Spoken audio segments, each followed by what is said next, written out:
The Survivor Specialist, Phil and Will, are back, and we are joined by Adam Klein, the winner of Survivor Millennials versus Gen X, and the first person that ever came on this podcast when it was just a measly little Phil and Will struggling to survive out in the big blue world.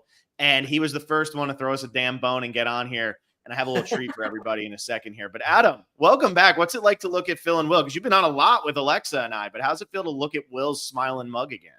It's like going back in time. Feels like home. You guys threw me a bone before I threw you a bone. You gave me a buff before I even came on the podcast. So, you know. And I still have the buff you gave me and Will. You gifted us both a buff on your first tell-all, and I put that still hanging in my pantry, actually. I still have mine as well. I love that you guys are back. I still have the autographed signed cardboard that it came in. That's cool. Yeah. Where's yours in the basement, Will? No, I think I have it up in Tahoe. Actually, I have I have like a Survivor like kind of prop, like whether it's like crew shirts or buffs or like some like a flag, like some little trinkets. If it's like a finale badge that we got to wear or something, little drawer of Survivor trinkets. And so when are we all going to Tahoe? Yeah, we should. I love Tahoe. That sounds fun. Yeah. It's really cool to see you guys doing this together again. Obviously miss Alexa, but like it's really cool to see you back doing this with Phil. Will, so I really want to throw this up because I can't help myself. So this was December 28th, 2016. Now everybody bear with me because we didn't have StreamYard. We had Google Hangouts at the time. So everybody bear with me for a second here, but can everybody see that?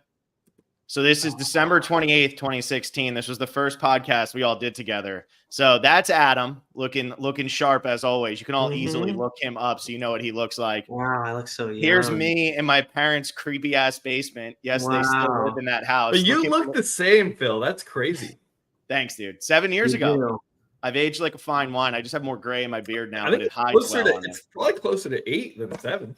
Wow. It's like 7.5 pretty much. Yeah. December 28th, 2016. Somebody can look that up. Several and a half years. Will, I actually didn't do you dirty on the picture. That's just you. There you are. There I am. There we go. I've got glasses now. I can't see. What a cutie. Got some facial hair now. My favorite going through those pictures was like, Will's going to think I'm trying to troll him or something. And then I was like, I don't have to. He now wears a backwards hat. He wears glasses. He's got probably the same earbuds. That's my favorite part is it's probably the exact same pair of earbuds. Might be. I just wanted to throw that up there. That's our trip down memory lane here with the specials. Back when we were still Phil and Will, Adam was a fan of us. And that was our first interview that we got to do on the old Google Hangouts platform. And I thought that'd be a fun thing to look at. So now you all can see Will actually still has a great head of hair. He just likes to wear hats. So I don't know. Look at that logo. Look at that logo. I was going to say the Bitmoji logo. We almost need to bring that back. Yeah, the Bitmoji logo is pretty phenomenal iconic. Logo. It is. Did you make that, Will, or was that somebody else? No, I literally made you, and then I made me in Bitmoji and just like screen grab some of the funny like positions. You guys remember? But this is back when Bitmoji was like just getting started, and Snapchat had yet to purchase it.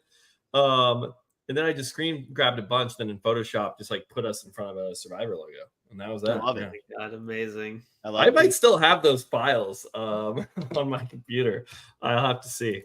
Break them out, man. I love this. So if you like that, like this video. If somehow you've been around since 2016, you haven't subscribed to our channel, do that.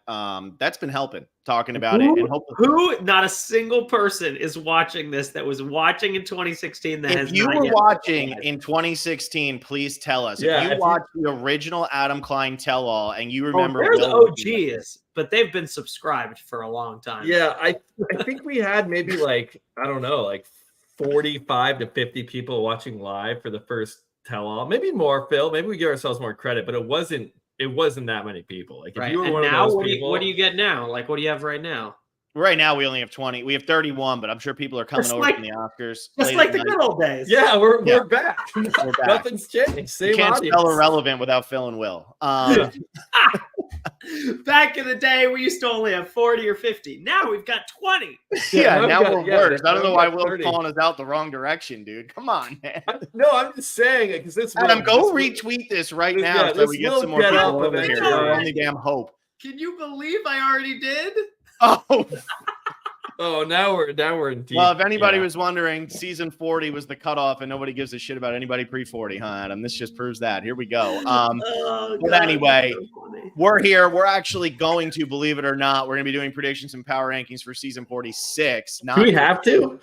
Honestly, I could sit here and talk about it. I think we can just catch up and, Adam, what do you think of the new era? Okay, get into that, get into 46. Ranking these people for this episode, to me at least, I find it to be a very, very difficult endeavor that I'm not even looking forward to. Good. Yeah. I gotta pull up my list. Where is it? It's gonna be a hard one. For anybody who's tuning into this, keep plugging all the stuff we did this week. Obviously, Will and I did. Where's Gamer Girl? Brandon in the now. Gamer Girl. Adam loves Gamer Girl. Remember Gamer Girl. Gamer Girl's still in the comments, man. Gamer Girl is here all the time. But maybe that's why, because it's still fresh. It's still fresh. But yeah, Blake and I did our first episode of a new series we're doing called Digging Deeper, which we're going to throw out this week. It's going to be on Friday, but we do it now we're going to start doing it every week after the episode, after Will and I do the recap when people are tired of listening to Will. And we were talking, the subject of this one was just, do Survivor fans really want villains after watching last week's episode? Because there was some serious vitriol on the internet towards Tiffany, Kenzie, Q. Tiffany and Q were getting it really bad for making fun of Jess in the shelter, which I kind of didn't even catch the first time I was watching, because I think I was probably forming one of my really great live tweets that, that I was throwing out instead of watching. So I didn't even really catch that, but then I rewatched it and I still was like, okay, I get they're talking shit about players in the background, but I feel like Survivor players are always getting the sound bites of talking shit about each other, on a pretty personal level. So it didn't bother me. But Adam, there was this whole thing when Rob Cesternino did his great podcast with Probst talking about Probst said, I don't think I want villains anymore, or whatever he said. And everybody, the internet exploded over that. And then we get really villainous gameplay, or not even really villainous, somewhat villainous gameplay in this last episode, and the internet's blowing up the other way. So where do we stand on this, Adam? So I think that people, I don't want to say totally misunderstood what Probst was saying, but my sense of what he's saying that I think was a little bit taken out of context is that they don't want to cast assholes. Mm-hmm. Basically, they don't want to cast people who are difficult for production to work with, that are not good, that don't come from a good place, that are just, just jerks, basically. Just dicks. Yeah. Yeah. I think he's talking, about people who, used to be on the show, like the Russells and the Scotts and Jasons and that sort of thing. And not so much the Bruces, right? Like Bruce was a quote unquote villain on the last season, but Bruce is a good guy with a good heart. Do you know what I mean? And I think that they like people who have a little bit of an edge, right? Who either and maybe in Bruce's case, they're a little too controlling, or maybe everyone on the last season had their little thing, right? You've got Emily, who's maybe a little too blunt. You've got even, Caleb, who's super charismatic and likable, but maybe he's not as slick as he thinks he is. And so he doesn't get it. And then you've got Drew, who maybe thinks he's a little smarter than everybody. So they all have a little bit of an edge, right? Something that makes them not perfect. And I think they really like that. Mm-hmm. And some people would take some of the moments where Drew got angry and threw the thing as villainous, or Bruce being controlling or whatever. But those are good people who have a little bit of an edge. And I think they really like that. And I don't think that's going anywhere. So I don't think it's a shift from season 45 that they're going to make changes. Do you know what I mean?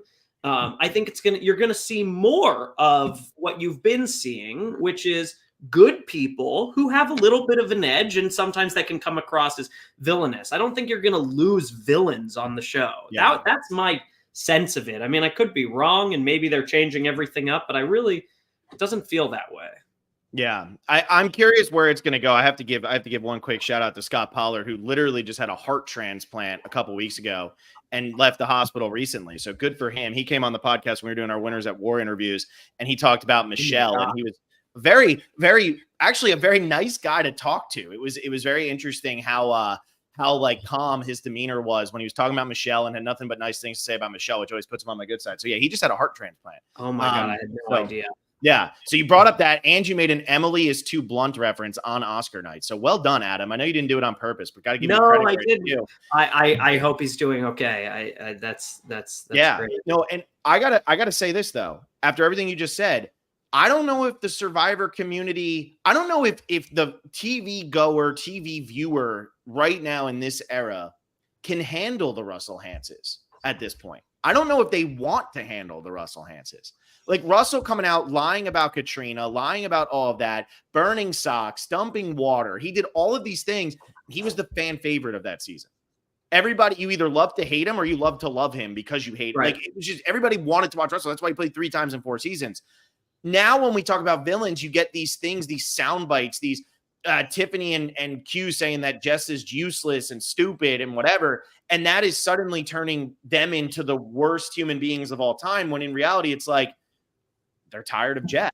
Yeah. I mean, in my opinion, this may seem counterintuitive, but somehow it feels easier to root for or against as a fun character somebody who is cartoonishly villainous rather than someone who we might see ourselves in. Right? Because the people that are making mistakes or doing things that aren't that nice or whatever on the show now are more relatable.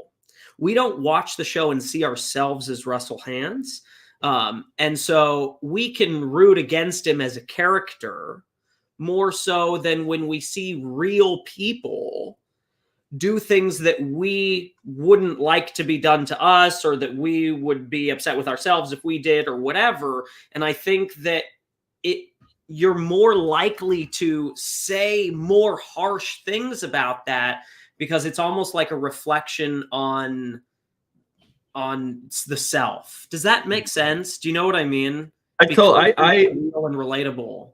Yeah, I understand what you're saying. Like Tiffany and Q in the shelter, like bad-mouthing somebody is more likely something that you, me, or Phil could do, just like, whether at work or at school or at a party, whatever. That's just like a very normal day social occurrence. And especially, hey, these people are like living together versus, Russell stealing people's clothes and burning them. You're like, you are literally a villainous cartoon caricature of what it means to be a villain. And I can see how that like rubs people. It almost cuts deeper and harder because it's like anyone can really do those actions. Because people have probably felt treated that way in their own lives, right?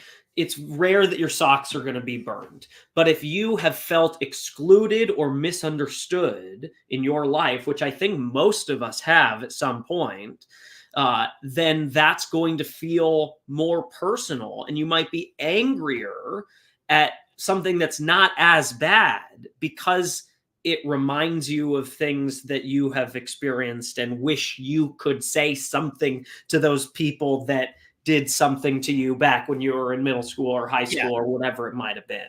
And I always think about, when you're hearing these conversations behind the scenes, like, again, Will brought it up, but these are conversations that we could be having, behind the scenes, and now they're being caught. And you almost put yourself in that position of, what if people heard everything I said? What if they heard this? And like, I do agree that there is a part of that where people don't like it and they're going to say, oh, it's bullying, it's this, that, and whatever. And I want to meet one person who has never once heckled somebody behind their back. I want to meet that person because I would be very impressed with you as a human being. And maybe Adam's that guy. I certainly know it's not Will, and I know it's not me. Maybe it's Adam. Adam's a pretty good guy, and he also does a business that's very forward facing. So I don't want to be mean to him here. However, it's like, I'm just saying, there's not many people out there who haven't talked shit at all about somebody behind their back.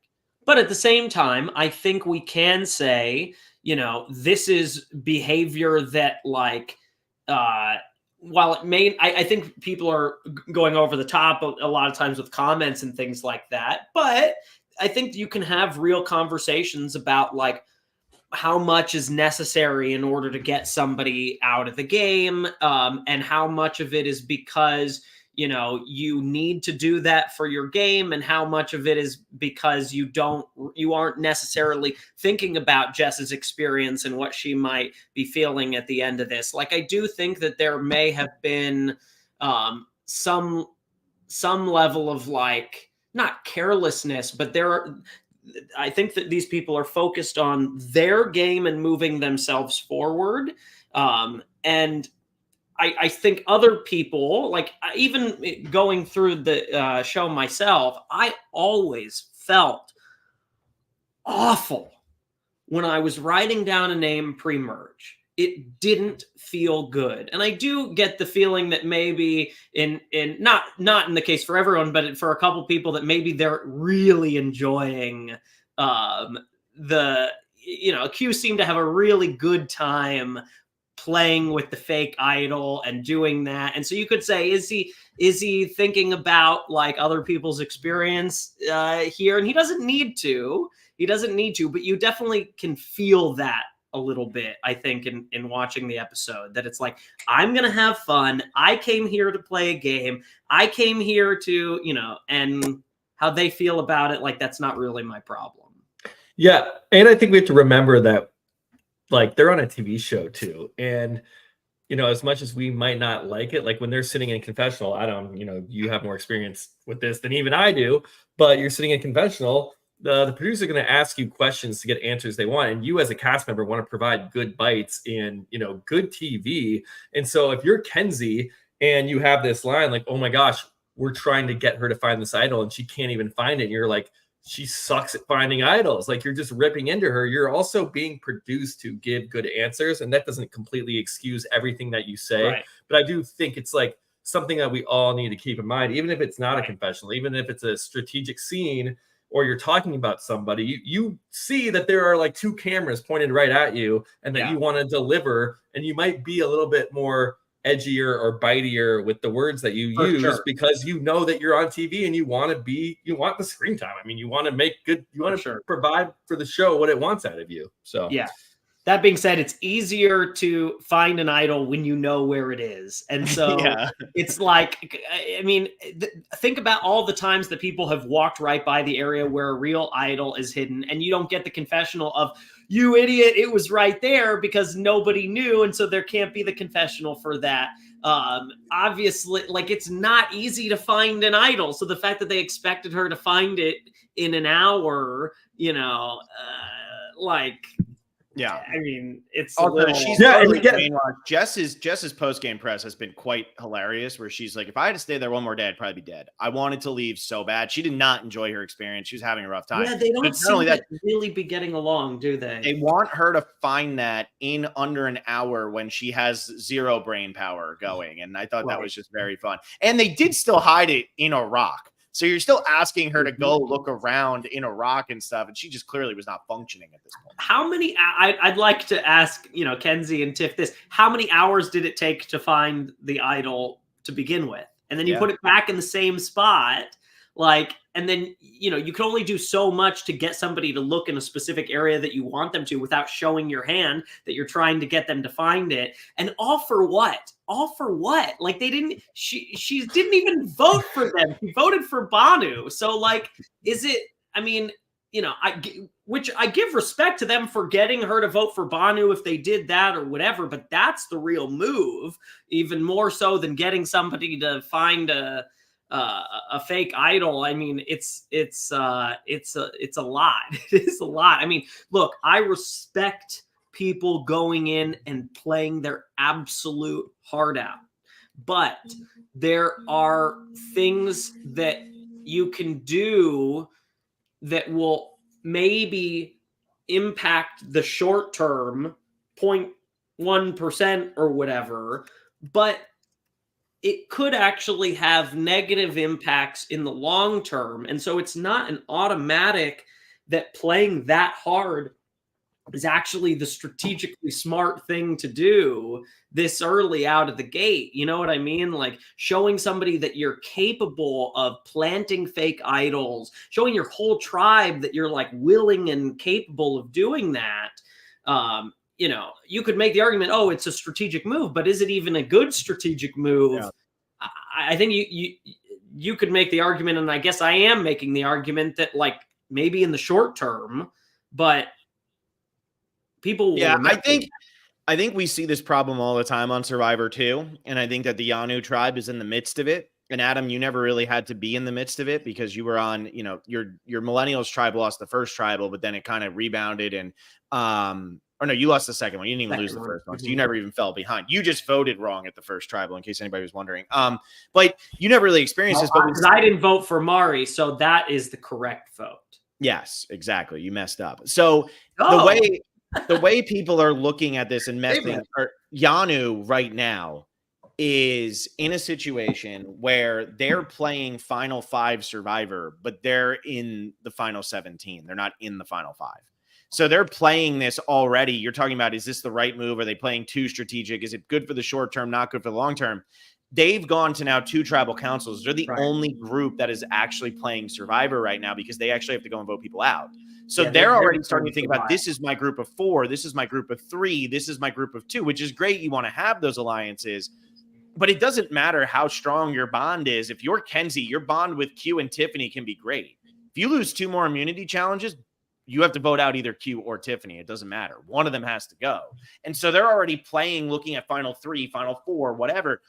You're not, there's 12 other people who are playing the game and they're doing whatever. So I think they're thinking, oh man, this would be a good move. We got to make sure we protect ourselves. We got to do this. We got to do that. We're going to cover every base, which I think is fair. But they almost played this Final 17 vote like it really was the Final 5 with how they were treating us and how they were trying to act about it. So that's just my opinion. But Tiffany and Kenzie could still rebound. I think Banu is toast, and we can get to that when we get to the rankings. I think it was kind of funny. Wheel position. Sorry. What's that? I think Q is in the third wheel position, but we'll get there. So anyway, continue. I was just gonna say it was funny because I was watching this episode with David Wright, and I was like, oh God, like why playing a fake idol? Like that's so much. And I'm like talking to the guy who like did it on our season. Yeah. For shits and giggles. I'm like, why would you do that? Why would you ever do that? Yeah, there wasn't even shot in the dark in that season. At least here they have like this overarching excuse to always mess with people basically and convince them more so than ever that votes aren't coming their way. And again, that's not like a blanket catch-all for being a dick or a villain or whatever, but it does, I think, cause you in the back of your head, like, okay, if they play shot in the dark, I know it's 1 in 6, but could very well work. That's 1 in 6 isn't that crazy, and that could mess up my future plans. And if we don't account for that, then I'm not doing my job playing, a hard game that I want to be playing. So I think that does have, there is a part of it. There are reasonable responses, I think, to why they would do that. And I think some people would say, well, why is it okay for Dave to do it and not, and not this tribe to do it to Jess or whatever. But I do think that from my personal experience, there is a difference in feeling between pre-merge and post-merge, where post-merge, I feel like you can have more fun and do these things and not feel as bad because people have really had their chance. When you're voting somebody out on day 3 or day 5, you are taking their dream away from them and cutting it way, way shorter than they ever hoped. And I don't know, there's something about the early stages that feel harder. Let me ask you this, Adam, before we get into our power rankings. Now we've almost gone 25 minutes and haven't said one damn name in a spot, but real quick, it's fine. If you were in this position, if you're on the Yanu tribe and you see Jess and you say, okay, there's shot in the dark in play, and there is this idea, because Tiffany has an idol, that if we give her a fake idol, we can confirm she won't play it, and then therefore she can't throw a straight vote at me and vote me out. Would you play the fake? Would you make sure she had that fake idol in her hands to play it? I'm sorry. I'm in the position of... You're in the position that the other Yanus are in, where it's, okay, here's Jess on one side. That is who we are all going to vote for.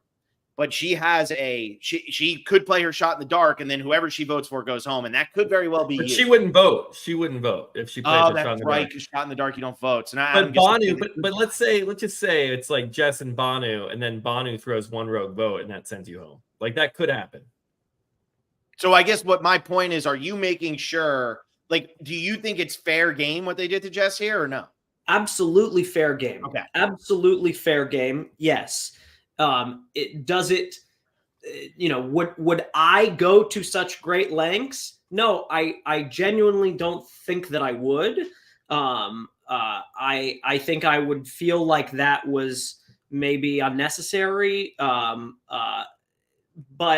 there will always be some lines for me. Like I do believe it is a game and you are welcome to play it how you want, but it's also a game where a jury votes at the end, and you have to keep that in mind, even if you are just looking at it as this is a game, right? And so one example of that is, and this is the only time where I think I made a move that I felt wasn't in my strategic best interest, unless I was also thinking about the final jury vote, which of course, matters.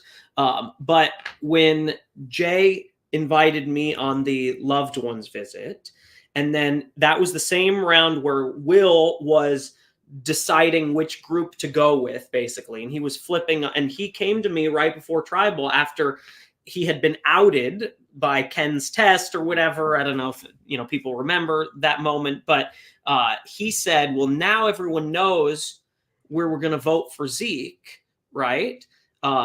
We should vote for Jay. Like, what do you think about voting for Jay? No one will see it coming. Jay's not going to play his idol, and we can get him out. And strategically, not a bad move, right? But I was like, I just cannot do it. I cannot do it this round, right? The round that he invited me on the loved ones visit, I just wasn't willing emotionally, whatever, to do that. And in the back of my mind was I'm maybe thinking about also how this would impact the way that people would see me and jury votes.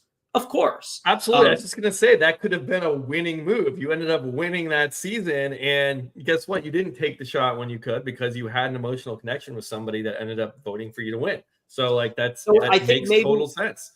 But thinking about the emotions of it and whether or not it's the right thing to do morally may also be a good strategic thought to have. Absolutely. Right. Yeah. Mm-hmm. That's not a test. That's a betrayal. Yeah. Was it that's not a test, that's a betrayal? That isn't a test, it's a betrayal. Look, we have two people who remember this moment very well in the chat, Adam. So from my recollection that's not a test. I would go with that isn't a test. It could be. I think that's not a test. It's a betrayal. You could take half of each of those. No, yeah, that's not a test. It's a betrayal. That's what I would say. Yeah, I think was that not what the first one said? No, so we're taking the first half from one of them and the second half from the other. There you go. Splicing it, Frankenbiting it. Yeah, that's what we're doing. We're in. All right, well, let's start talking about some of these other people. Let's jump into the rankings a little bit, and we can get sidetracked and do whatever. Jordan's in here. Jordan Alford's also been around pretty much since day one. Here's Adam for the annual 3-hour podcast. So here we go. At least we all know what to expect when Adam shows up to town because we know what's coming. Adam. I always say, I don't have much to talk about this time, and then yeah, sure, but Adam's a massive Survivor fan, and just like Will and I can sit here and talk about it, we cut ourselves off when we get to an hour. We could talk for 2-3 hours. Adam's the same exact way. So, Adam, you started off, kick us off. Who do you have as your safest, no way in hell they're going home this week person? I have Tiffany at number one. Do you have somebody from the team that can't win at number one? Yes. Because we know the most about that tribe. We know who is the most insulated. Tiffany is the most insulated socially, and Tiffany has an idol. So something absolutely crazy would have to happen in order for Tiffany to go. Now, this is a crazy tribe, and crazy things have happened, but we have the most information about this tribe, and I don't know, it just seems like the smartest pick. She's done really well to have everyone wants to be her number one, right? And it's clear to us that she's sort of picked Q as her real number one. But they don't necessarily, like, Kenzie doesn't necessarily know that she has lost Tiffany to some degree. I suppose she could find that out and pull a move. But to me, it feels like she's the safest. So Tiffany to me feels like Denise on Philippines. They showed Malcolm and Denise last week when they were talking about Maria and Charlie, but Tiffany feels to me like Denise on that original tribe that could not win, where Russell Swan and Malcolm both felt good with Denise, but they were never thinking about voting out Denise. And one of them, Russell, was ended up being lied to the entire time or just did not see it coming. That's how I kind of feel where Tiffany is sitting right now, where Kenzie and Q are both sitting right here saying, okay, Tiffany, we'll work with you.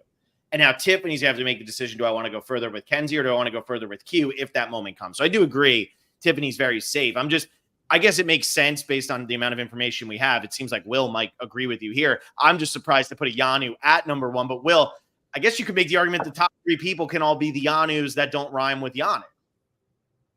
I'm not gonna go that far with it, but I am in agreement with Adam that Tiffany is absolutely number one. As he said, we have the most information about this tribe. To me, the other two tribes, I mean, we have not seen them go to tribal council, and there are just too many question marks for me to feel that confident about anyone on the orange or green tribes. So we know Tiffany basically can have an alliance with whoever she wants socially, and then she's got the idol strategically.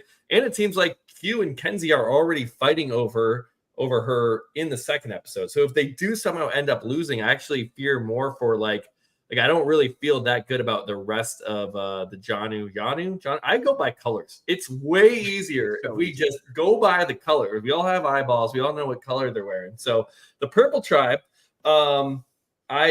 Tiffany is far ahead in the lead for me, and I don't honestly see any of the other three going home if they did go to tribal. But we'll find out later in the rankings how that will play out. Especially after seeing Lulu last year, and as they lovely call themselves the Lulu losers, as they kept losing. Hannah goes home with Brandon. And then what happens? They vote out Sabaya at the next tribal council, who was one of the strongest people on their tribe, felt really insulated, felt like she was in a good spot. Also had an idol in her hand. Also an idol, but a different kind of idol where you had to bank a vote to extend its life. We know that Tiffany's idol is it's level 3 Pokemon or whatever. It's fully evolved into a complete idol. So we don't have to worry about that. I have a 3-letter name as my number one, Will. Who do you think I have? It is Ben. Wrong. It is Liz. No, I'm just kidding. I don't have Liz at number one. I was going to say.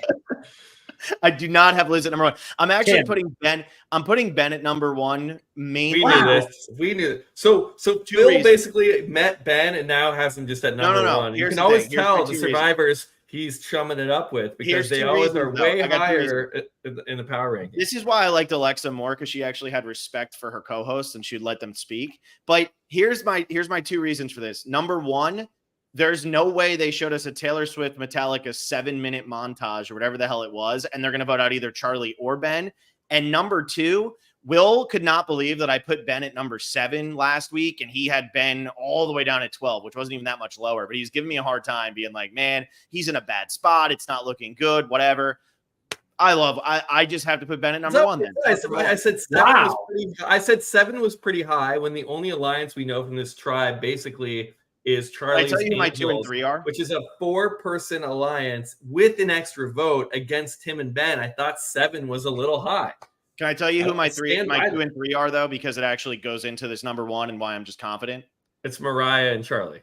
It is not Mariah. Maria. Sorry, Maria. I did not get this through my head. It is Maria and Charlie, though, in some order. Yeah, I have Maria at 2 and I have Charlie at 3. And my thing is, we know the least amount about the Sega tribe. So I kind of went the opposite reason of both of you. I do get concerned. Maybe it's just because Sabaya is fresh in my memory and I'm not recovered yet from that. But I feel like with the Sega tribe, Jem, Tim, and Mariah have kind of been left out. They were left out of last week's episode. In last week's episode, we got almost nothing from Sega. Ben, Charlie, Maria. And Charlie and Maria were talking about, we're the alliance. We're Malcolm and Denise. Who are we going to side with? Are we going to go with the women? Are we going to go with the men?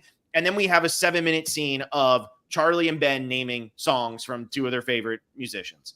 I feel like that means a lot. I feel like those 3 are safe. I also feel like at this point where we stand, Sega in this pre-merge, based on what I've watched on my TV, is not going to lose in the pre-merge. That's like my bold prediction right now. I think they are going to go into whatever fake merge, mergatory, whatever the hell you want to call it. They are going to go into that completely unscathed. I think all 6 of them are still going to be there. I think this tribe has gotten very little, and I think Ben, Charlie, and Maria are just insanely safe, even if everything goes wrong. But yes, I did meet Ben, so screw you, Will. I don't care. I'm jealous. He seems like a fun guy. Yeah. The only survivor you know is Adam. How's that going for you? He's a winner. It's true. It's true. That is true. You got to surround yourself with more winners, Will. What do you think about what I just said, Adam? Now that Will and I are back to our trolling ways, and you just have to sit there and smile at us. I fully agree. I have Maria at number 2. I have Charlie at number 3. Oh, okay. So Adam looked at my notes somehow because I have the exact same top 3 as Adam in that order. Tiffany, Maria, Charlie. Yep. This is fun. Wow. Okay, look at that. And the reason why you separated Maria versus Charlie, even though they're a duo that's in control and both are completely safe, is that Maria has the extra vote. That's why Maria has the extra vote, so she's very likely to be needed in whatever vote happens. She also is a challenge beast from what they're showing us. Mm-hmm. Right? She has, in the first opening challenge, she's got that puzzle piece like that she's carrying all by herself, whereas you see other people struggling with like 2 people carrying a single piece. And she looked good holding up the things. Like she's not picked to sit out, even though she's like the older woman or whatever. So there's every indication that she is seen as an asset to the tribe. And she's in a good position socially, and we've seen strategically, that she is in a good place as well. So she feels very safe here, and that she wants to work with Charlie, I think, is a really good indication for him as well to be safe. And it does. Sometimes you hear people say, "Oh, I'm at the top of my tribe" or whatever, and you wonder. But it does feel like they genuinely are in that position. And I would be surprised if somehow the other 4 or like these 2 are in control and we need to do something about it. And I feel like the way that this is shaping up right now is it's going to come down to, do we want to vote out Tim or do we want to vote out Mariah if they do go to tribal council? That's who the 2 names are going to be that the editors and the producers are going to throw in front of us. It's going to be one of these 2. How close that actually is between those 2, I don't know. But I think that that's who it's going to come down to, just based on what we've seen thus far. Although Jem, after her massive winner quote in episode number 1, vanished off of my television in episode number 2. So maybe Jem could be in a little bit of trouble too. I have no idea. I don't really know Jem all that well. But yeah, I think I'm excited to get to the later part of my list and see your reaction, Phil. Well, Adam, let's do this real quick. Thomas McGee wants to know. Will and I we talked about this last week. What musical artist songs could you name in Ben and Charlie's game? I would not be able to beat them with any artist, for sure. For sure, I couldn't do it. What would be your best artist, though? That I could name the most of? I mean, I'm really bad with music, so it wouldn't be very many. Maybe Coldplay. Okay. I don't know. I don't have. They have 116 songs, do they? They have a lot. No, Coldplay would have, I think, enough. That's true. Their first album was like 2000, right? Like they've been around. They've been making music for a long time. Right. But there's no way I would even come close. That was very impressive. Yeah, it was a little disturbing. And Ben got the shout out from Metallica on social media. I don't know if Charlie got the shout out from T Swift yet. Hopefully that comes and we can find out. I bet she will at some point. If I know, she probably will. Very responsive historically to like that kind of stuff, right? So maybe. Yeah, I've always talked very positive. T Swift is a. I said Taylor Swift would be the artist that I would choose if I had to play this game, and I probably could have gone head to head with Charlie. And so maybe she'll give me a shout out also. That's you think she's one of the 72 people watching, which by the way, Adam, 72, that's better than what we had. Billy, I was gonna call it out when it breaks 100. But maybe we kept getting up to like 85 and then it kept going back down. So I wasn't sure if we were ever gonna get there. Yeah. All right. Who wants to do their number 4? I want to do my number 4 first because I have Tiffany. So if you guys end up having Ben at number 4, then we all have the same top 4. If you don't, I pretty much have the same thing. I like where Tiffany's at. I just worry that on a small tribe like that, Kenzie's playing hard. I said after episode 1 that I thought Kenzie was playing like great survivor. And then after episode 2, I said, wow, Kenzie's playing really hard. She's playing very like complicated survivor more than just playing great survivor. I feel like Q is in a good spot, but I don't know if Q and Kenzie have the relationship to take out Tiffany. But with this Yanu tribe, a tribe that just keeps losing, they start to play funny. Like I said, they're going to be acting like this is Final Four, and they're making some massive move to go for the win when Emily last year finished, 7th place? You might not even make it to the finale episode, man. Like, it might not even happen. So I got Tiff at 4. She was my preseason winner pick. I like where she's at, but on a tribe that keeps losing, it's always scary. Not that scary. She's number 1, so. Who's your 4, Will? Well, Adam was he was like, this. Honestly, once I get to 4, this is it. This is where I think anyone could go. And usually, this number is a much higher number. It's usually once we get to 11 or 12, especially in episode 3 that we're predicting here. And I didn't want to do this, but I've kind of talked myself, and I really don't have an obvious person, so I'm actually going to go with Q and put him as my 4th top in the player in the 4th spot, because I think if you're in the purple tribe and you lose again, if you lose the first 3 immunity challenges, don't vote out Q. I mean, just don't do that. There's no way you can do that. And I know Banu is pretty strong, but like you could Tip, Kenzie, and Q could get together and be like, all right, 3 of us, let's get Banu out. Easy. Or Kenzie seems to be kind of rubbing Q even the wrong way a little bit. It seems like Tip and Q are very close. I know, Phil, you had alerted to an opposite opinion of this, but I thought from last week's episode, it looked like Q and Tiff were the stronger duo than Tip and Kenzie. So I do think that Kenzie is in much more danger than Q. And so I think if it's somehow in some weird way, it's not Banu, I do think it would be Kenzie, not Q. For that reason, this tribe loses. I'm going with Q.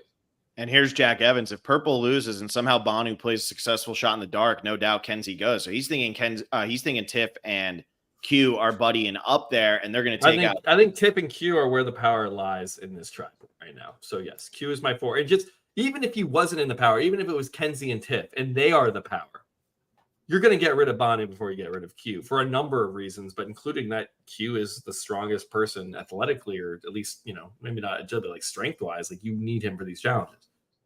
I think the other thing too, if you're comparing Q and Banu to challenges, it goes so much more beyond strength. It goes to who's going to be better at communicating and actually helping you in the challenge. And Banu, level-headed, very emotional, very, passionate. That doesn't necessarily, we see him screaming at Jess. We see him doing all of that, which Jess has defended him relentlessly on social media and stuff in the past. That's great to hear. But I just think like there's multiple levels to that. And we also have, this is more important than anything we're saying. Latchy Pro, hello, just tuned in. Hi, Adam. My sister has the biggest celebrity crush on you. So I don't know why it's not us, Will, but we're not there yet, I guess. We'll get there. If we're ever someone's celebrity crush, Phil, society's falling apart. I think you need to break 100 viewers before you can. I don't think we're in this. I don't think we're in the celebrity territory yet.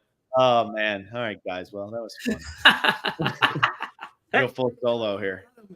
When Cassidy was on, I think this number was maybe double what it is now. So it's not all on us, okay? Yeah, I'll tell you. We got to get Cassidy. I'm calling Cassidy for episode 4, man. We got to get her back on. No, it's probably the time of day that we're recording this. I'm not gonna be able to pull those numbers at 10:51 p.m. Eastern. I like that excuse. The time. That's what it is. All right, my number 4 is Hunter. We saw in the preview, Venus saying something about Hunter, but if the first indication that Hunter is in trouble is in the preview, it's probably because he's safe.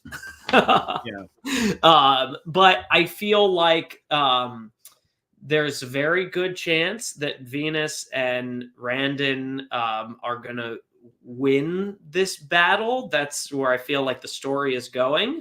But if they're going to pick somebody to eliminate out of those 3 of Hunter, Tevin, and Soda, I don't think they go for Hunter. We've seen that Tevin and Soda are really close, and Venus seems to have had bigger issues with them. So I think that would be I think he's insulated because he's in the majority, and because even if the majority loses out, I don't think he's the target, even though the preview tried to make us feel like maybe he might be. And then my 5 is Q. And I agree mostly with what you guys were saying, except for what Will was saying. With what Will was saying. Thank you. Except for Adam's that. Not getting an invite back. That's all I have to say about that. What's Continue. that? You're not getting another invite now because you just took me out of that equation. So, but continue. Except for that, I don't agree that you cannot vote Q out at this stage. I think you cannot vote Q out in the first vote or even the second vote. But now the closer you get to becoming Malcolm and Denise, the less Q matters. The more important thing is that you have the 2 that will survive the 3, right? And if you can vote out the right person at 4 to ensure that you are safe at 3, you don't need Q. You lose again, you do what you need to do as long as you're actually insulated and you have 2 out of 3. It kind of, to a lesser extent, reminds me of season 41 when they got rid of JD instead of Jeannie, where Shannon and Ricard knew that no matter what happened, those 2 were the next 2 to be voted out anyway. So they were just like, all right, we're going to do JD first, and then hopefully we just keep winning. And they did Jeannie. And you can think about who's going to be a bigger threat to us long term. And if you determine that that's Q, then it's not totally unreasonable to vote him out here. However, I have him this high because I don't think that I think he would be in the most likely 2 that gets formed, which is him and Tiffany coming out of this. Yeah. So I think that's why he's going to be safe, not because he is the most physical guy, which, by the way, I'm not even convinced that Q has been their saving grace in these challenges. You look at like the first episode and it looks like he's like tugging on the thing at the front, which is like not how you get the Jeff even had to say that is not how you do it. You have to lift from the back, and they need, I just don't know if he has been in the spots where he's going to be the most useful. Like he was the guy placing the blocks, but maybe, I don't know. I think he's supposed to be their powerhouse, and I'm not convinced that he has been. That might be why they are, haven't won a challenge, is that the guy who's supposed to be so good at challenges has actually like failed them a little bit. Like that he is. And of course we don't see everything in the challenges, but it just doesn't appear like he is carrying the team. What do you think about Jolinsky if he would have been in the persistence challenge? You think that would have helped them to have Jolinsky? I mean, for sure. There's no doubt. Like he's a tall guy. He's got the limbs. He's got the, they struggled to keep, the hardest part of that challenge is keeping those pieces up. Although there were definitely some misspellings and pieces in the wrong place as well. But definitely. I think they would have been better off having him there for sure. Yeah, here's a good point that I think we should take into account. Kendra Matheson just threw this up. If the look a boat in the preview is like the unseen twist last season, and someone from the winning tribe gets to visit the losing team tribal council and cast a vote, the Q boot could be more likely. Now, we didn't actually see that play on last season because Hannah quit. But who was it that was supposed to vote at that tribal council? Was that the season before? Was that last season or was that Kendra, I think. Kendra, that's right. Kendra was the one who was supposed to cast that vote, and we never saw that take place. Maybe there's a potential that happens. It feels weird that they would do it 3 episodes in, though, and not just do it in the premiere. Yeah, that's a big if. That there's a lot of things that the vote could be that are not that. So I'm not going to incorporate that into my rankings. Yeah, I totally forgot about someone casting a vote, probably because it never actually really mattered or happened. But I totally forgot about that twist. So thank you, Phil, for reminding me. There's always the risk that a twist completely nullifies everything that we are talking about. That's just par for the course for modern Survivor, but hopefully not. Will, why don't you jump in and do a couple people here, or do 1 or do 2 or do whatever you want to do? I'm going to do the next 8 people on my list. If okay, do your next 8, and then we don't have to hear from you for a little while, and that'll be a great podcast for 45 minutes. Yeah, we probably might get much more fun. Yeah, I think we're getting really close. Okay, I have number 5. I have Randon. Wait, you have what? Wait, seriously? Yeah, I know that was your MVP idol, pick last week, but really, he has an idol essentially. No, he doesn't. Not yet, but this beware advantage. Yeah, I mean, this beware advantage, I've said this. I don't know if I can say it enough. It's the least be wary of every beware advantage that we've seen. Yeah. Because, oh no, you don't have a vote. Oh no, you don't have a vote. You literally have the chance to get your vote back once you lose, which is when you need your vote. It's not like he's ever going to need his vote unless he loses. So to me, he has an idol. We've seen that these idols aren't that hard to find. The clues aren't that hard to figure out. I mean, maybe he's really bad at cryptograms or substitution ciphers, but I think he's going to figure it out, especially that he has a new pal in Venus and they can put their heads together. We have this majority that seems to be a little bit playing overconfident. They got everything figured out. So I feel like they can sneak away, find the idol. And so I am kind of treating Randon here as somebody who has an idol. That's why he's 5, but I mean, I don't have him at number 1 or anything because I get it. He could not activate it, or Venus could use it and something could go wrong.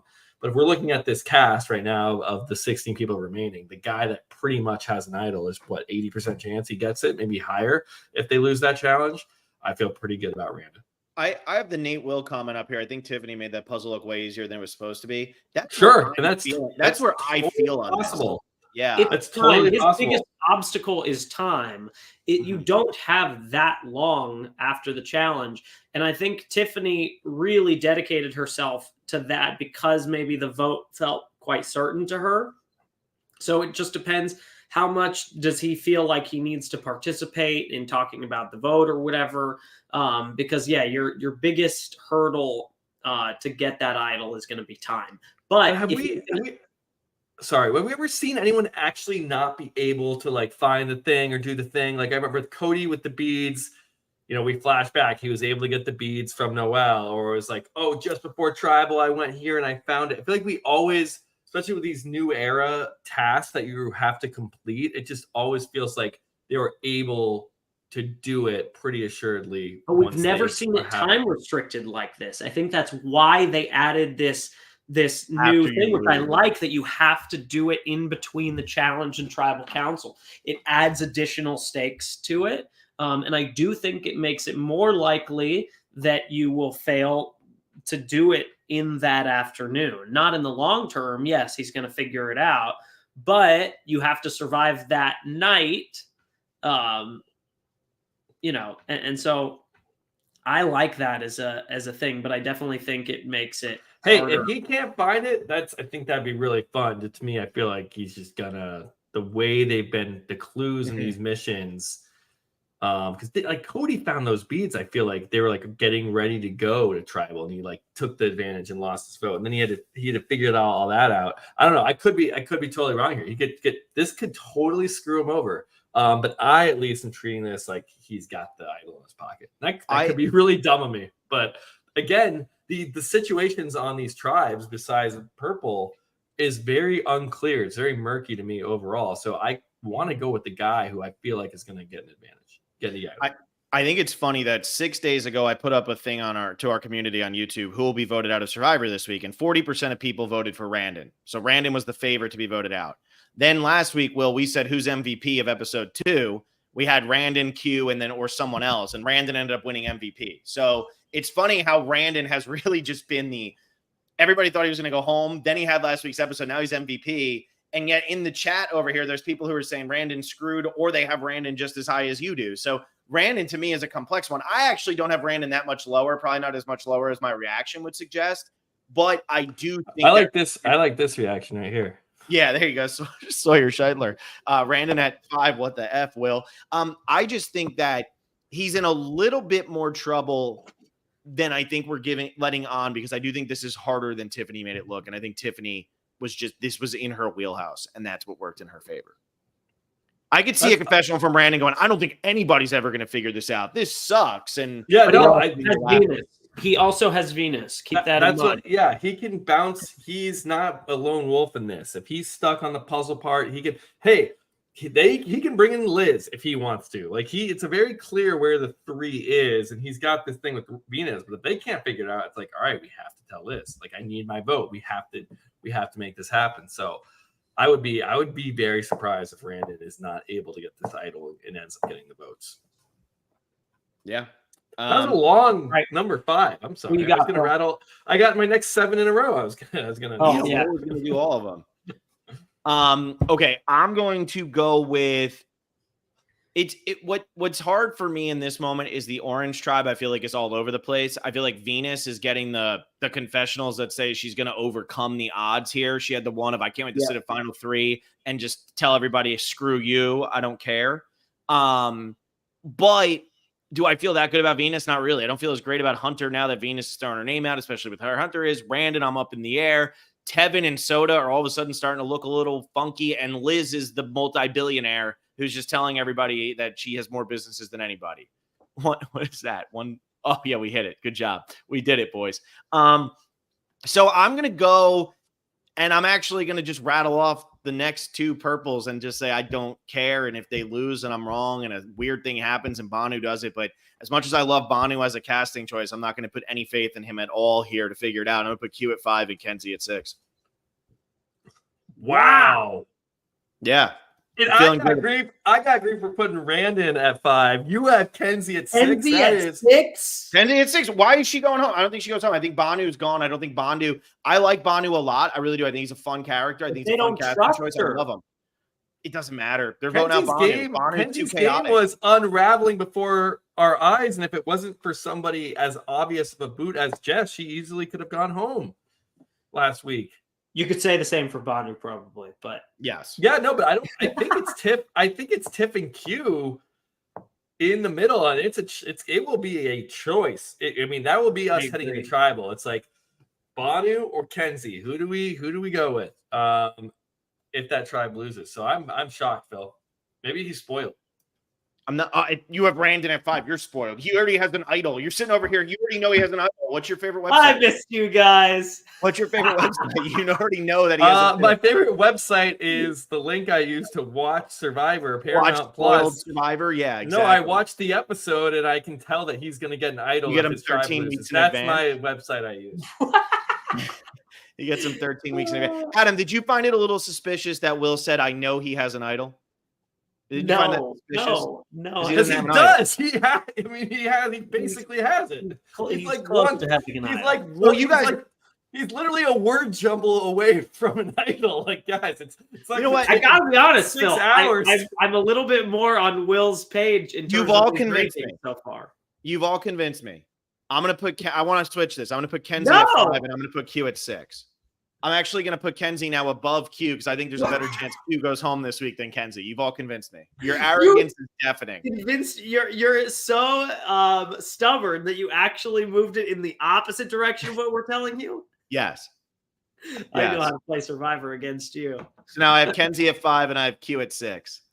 I love the stubbornness. That's so good for television. I just look, I'm going to be honest with you guys. Like, this is really where I stand with the Purple Tribe. Because like I said, Orange, I have no idea. And Green, I feel like it's a top 3, and then it could be anybody. The problem is with this Purple Tribe, it just feels like Banu's gone. Like, I'm already writing Banu off as a pre-merge boot. Until he goes home, I'm not worried for the other 3. Is part of this because Jess likes Banu so much and you think that maybe they spent time together at Ponderosa? No, I just I just see no out for Banu. Because also the pre-mergers all leave now. So if Banu goes home even next, they're going to spend, 2 or 3 extra days together? That's not that much. And with how sleep-deprived Jess was, she might not even be awake for those 2 or 3 days. So I'm not totally in on that. I just think really, like, when you look at what we're seeing, Tiffany and Kenzie were the relationship of episode number 1. Tiffany and Q were the relationship of episode number 2. Banu has not been the relation. Banu has been, should it be Banu or should it be somebody else? Jess or Banu? Banu's explosion at Tribal Council last week, I don't think he's game savvy enough to find his way out of this situation. I hope he does, but I don't think it happens. Okay. Should I go with my 6? Sure. I have Jem at number 6. Whoa, Adam, what are you doing? You're crazy. No reaction. It's a freezing cold take, man. Come on. That's no reaction from either of us. You know, you brought us down a whole octave here. Come on. I mean, what am I supposed to do? You got to put her in somewhere. No, she hasn't done anything. No, it's not that she hasn't done anything. It's just that, like, we've been shown 2 sides, right? And so if the girls' side is going to win out, then it's going to be Ben or Tim. And if the guys' side is going to win out, then it's going to be Mo or Jem. And so just looking at those pairs, I'm like, which one do I feel like is safer? I think that Mo has sat out of 2 challenges now. I think that she's more likely to be targeted than Jem, probably, if they're going to pick a girl to go. So it's really as simple as that. I don't have much else to go off of there. Plus, I also kind of feel like maybe the women's side is going to win out. So for that reason, Jem. Cool. Will, what do you at 6? You have Jem? Should we just whatever Adam says, I just put you down for? No, I have Hunter. I spoke about this last week, and I'll just piggyback. I mean, Adam kind of said what I was going to say. I agree with why Adam has him so high.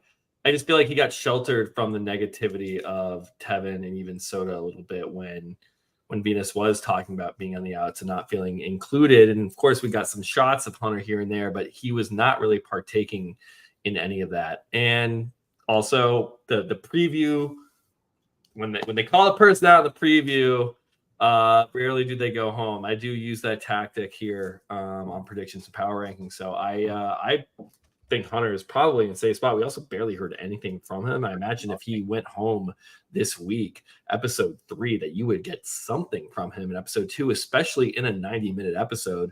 So for him to go completely purple in episode 2 and then go home in episode 3, that's tough for me. So I got him, what would I say, number 6? I feel like Hunter too. To me, where Hunter's going to land on this. So I have Hunter at 7. I mean, I reacted to Adam having a 4 just because, but like it's when I look at Hunter, he had his episode 1 was good. I liked how he was kind of working his way in with different people who had different strengths than he did because he recognized his weaknesses, which is a good sign of a good Survivor player. Episode 2, he was irrelevant on that tribe, which is worrying, especially from a winner perspective. But he's the strongest person on that tribe. He's really good at the challenges. He's been great at all of them. And he, to me, feels the most, what's the word? Like innocuous, right? Like there's no reason to vote him out right now. It seems like Tevin and Soda are over here. Randon and Venus are over here. Liz is an easy boot whenever you want to do it. And then you have Hunter. Why would you vote out Hunter right now? You want to use Hunter. And I think it's going to come down to, I actually think we're going to get into a situation if this tribe loses of Tevin and Soda versus Randon and Venus fighting over Hunter and Liz. And I think Hunter would be willing. I think he's really close with Tevin, but I do think that he'd be willing to say, oh, I don't want to force a tie this early. He did not enjoy Soda's singing. I mean, that could be the thing that does that alliance in that trio of Soda, Tevin, and Hunter is he just can't deal with the singing. And so he sides with Venus and Randon maybe. Am I crazy now? Because I have Hunter at 7, and now I have this person at 8, and I want to ask you all if I'm crazy on this. Am I crazy to put Liz at 8? Yeah. You think so? You think that's too high? No. Adam, I think okay. It's too high. Okay, so essentially, Adam broke the tie there. I think Liz is safe. I really don't. I think she's such an easy target, and the way she's talking about how much money she has and stuff. Adam, you've played before. Now, obviously, on your second season, you're all winners. Who cares? But like when you're playing your first season, if people start talking about money and stuff like that, that does factor into your thought process of playing this game. And hey, if he has a lot of money, I'll sit next to him at the end. Yeah. First of all, just about Liz, I feel like it's there's been a quite a bit of negativity, I feel like, so far this season. But for whatever reason, I feel really bad for Liz in the edit that she's getting. I don't know anything about her besides what I'm seeing on television, but I am quite confident. I mean, maybe I'm wrong, but that the accomplishments that she's talking about are true. Like, why you would never, like, I don't know. Like, I'm sure she's been on 200 podcasts and has done very well for herself. And I'm sure those are the things that she is really proud of and has right to be proud of in her life. And so to have that now be the biggest source of negativity in her life right now, that like people are going to make fun of her kind of for talking about the things that she's really like proud of for herself, like that has to be hard to watch. And for that to be the only like thing that they've shown of her so far, like, is it good strategy? No, of course it's not good strategy to be talking about these things unless you have some big grand plan to like say that it was all a lie at the end, and you know, you use that to get there because everyone would want to sit next to you because you're a millionaire or whatever. I've sold 0 businesses. I've never even had a business. Right. Yeah. That would be, Gene, that's next level. That would be pretty good. That would be maybe brilliant. That's what this is all building up to. Who knows? But most likely she just actually has those businesses, actually has that money, has actually been on those podcasts.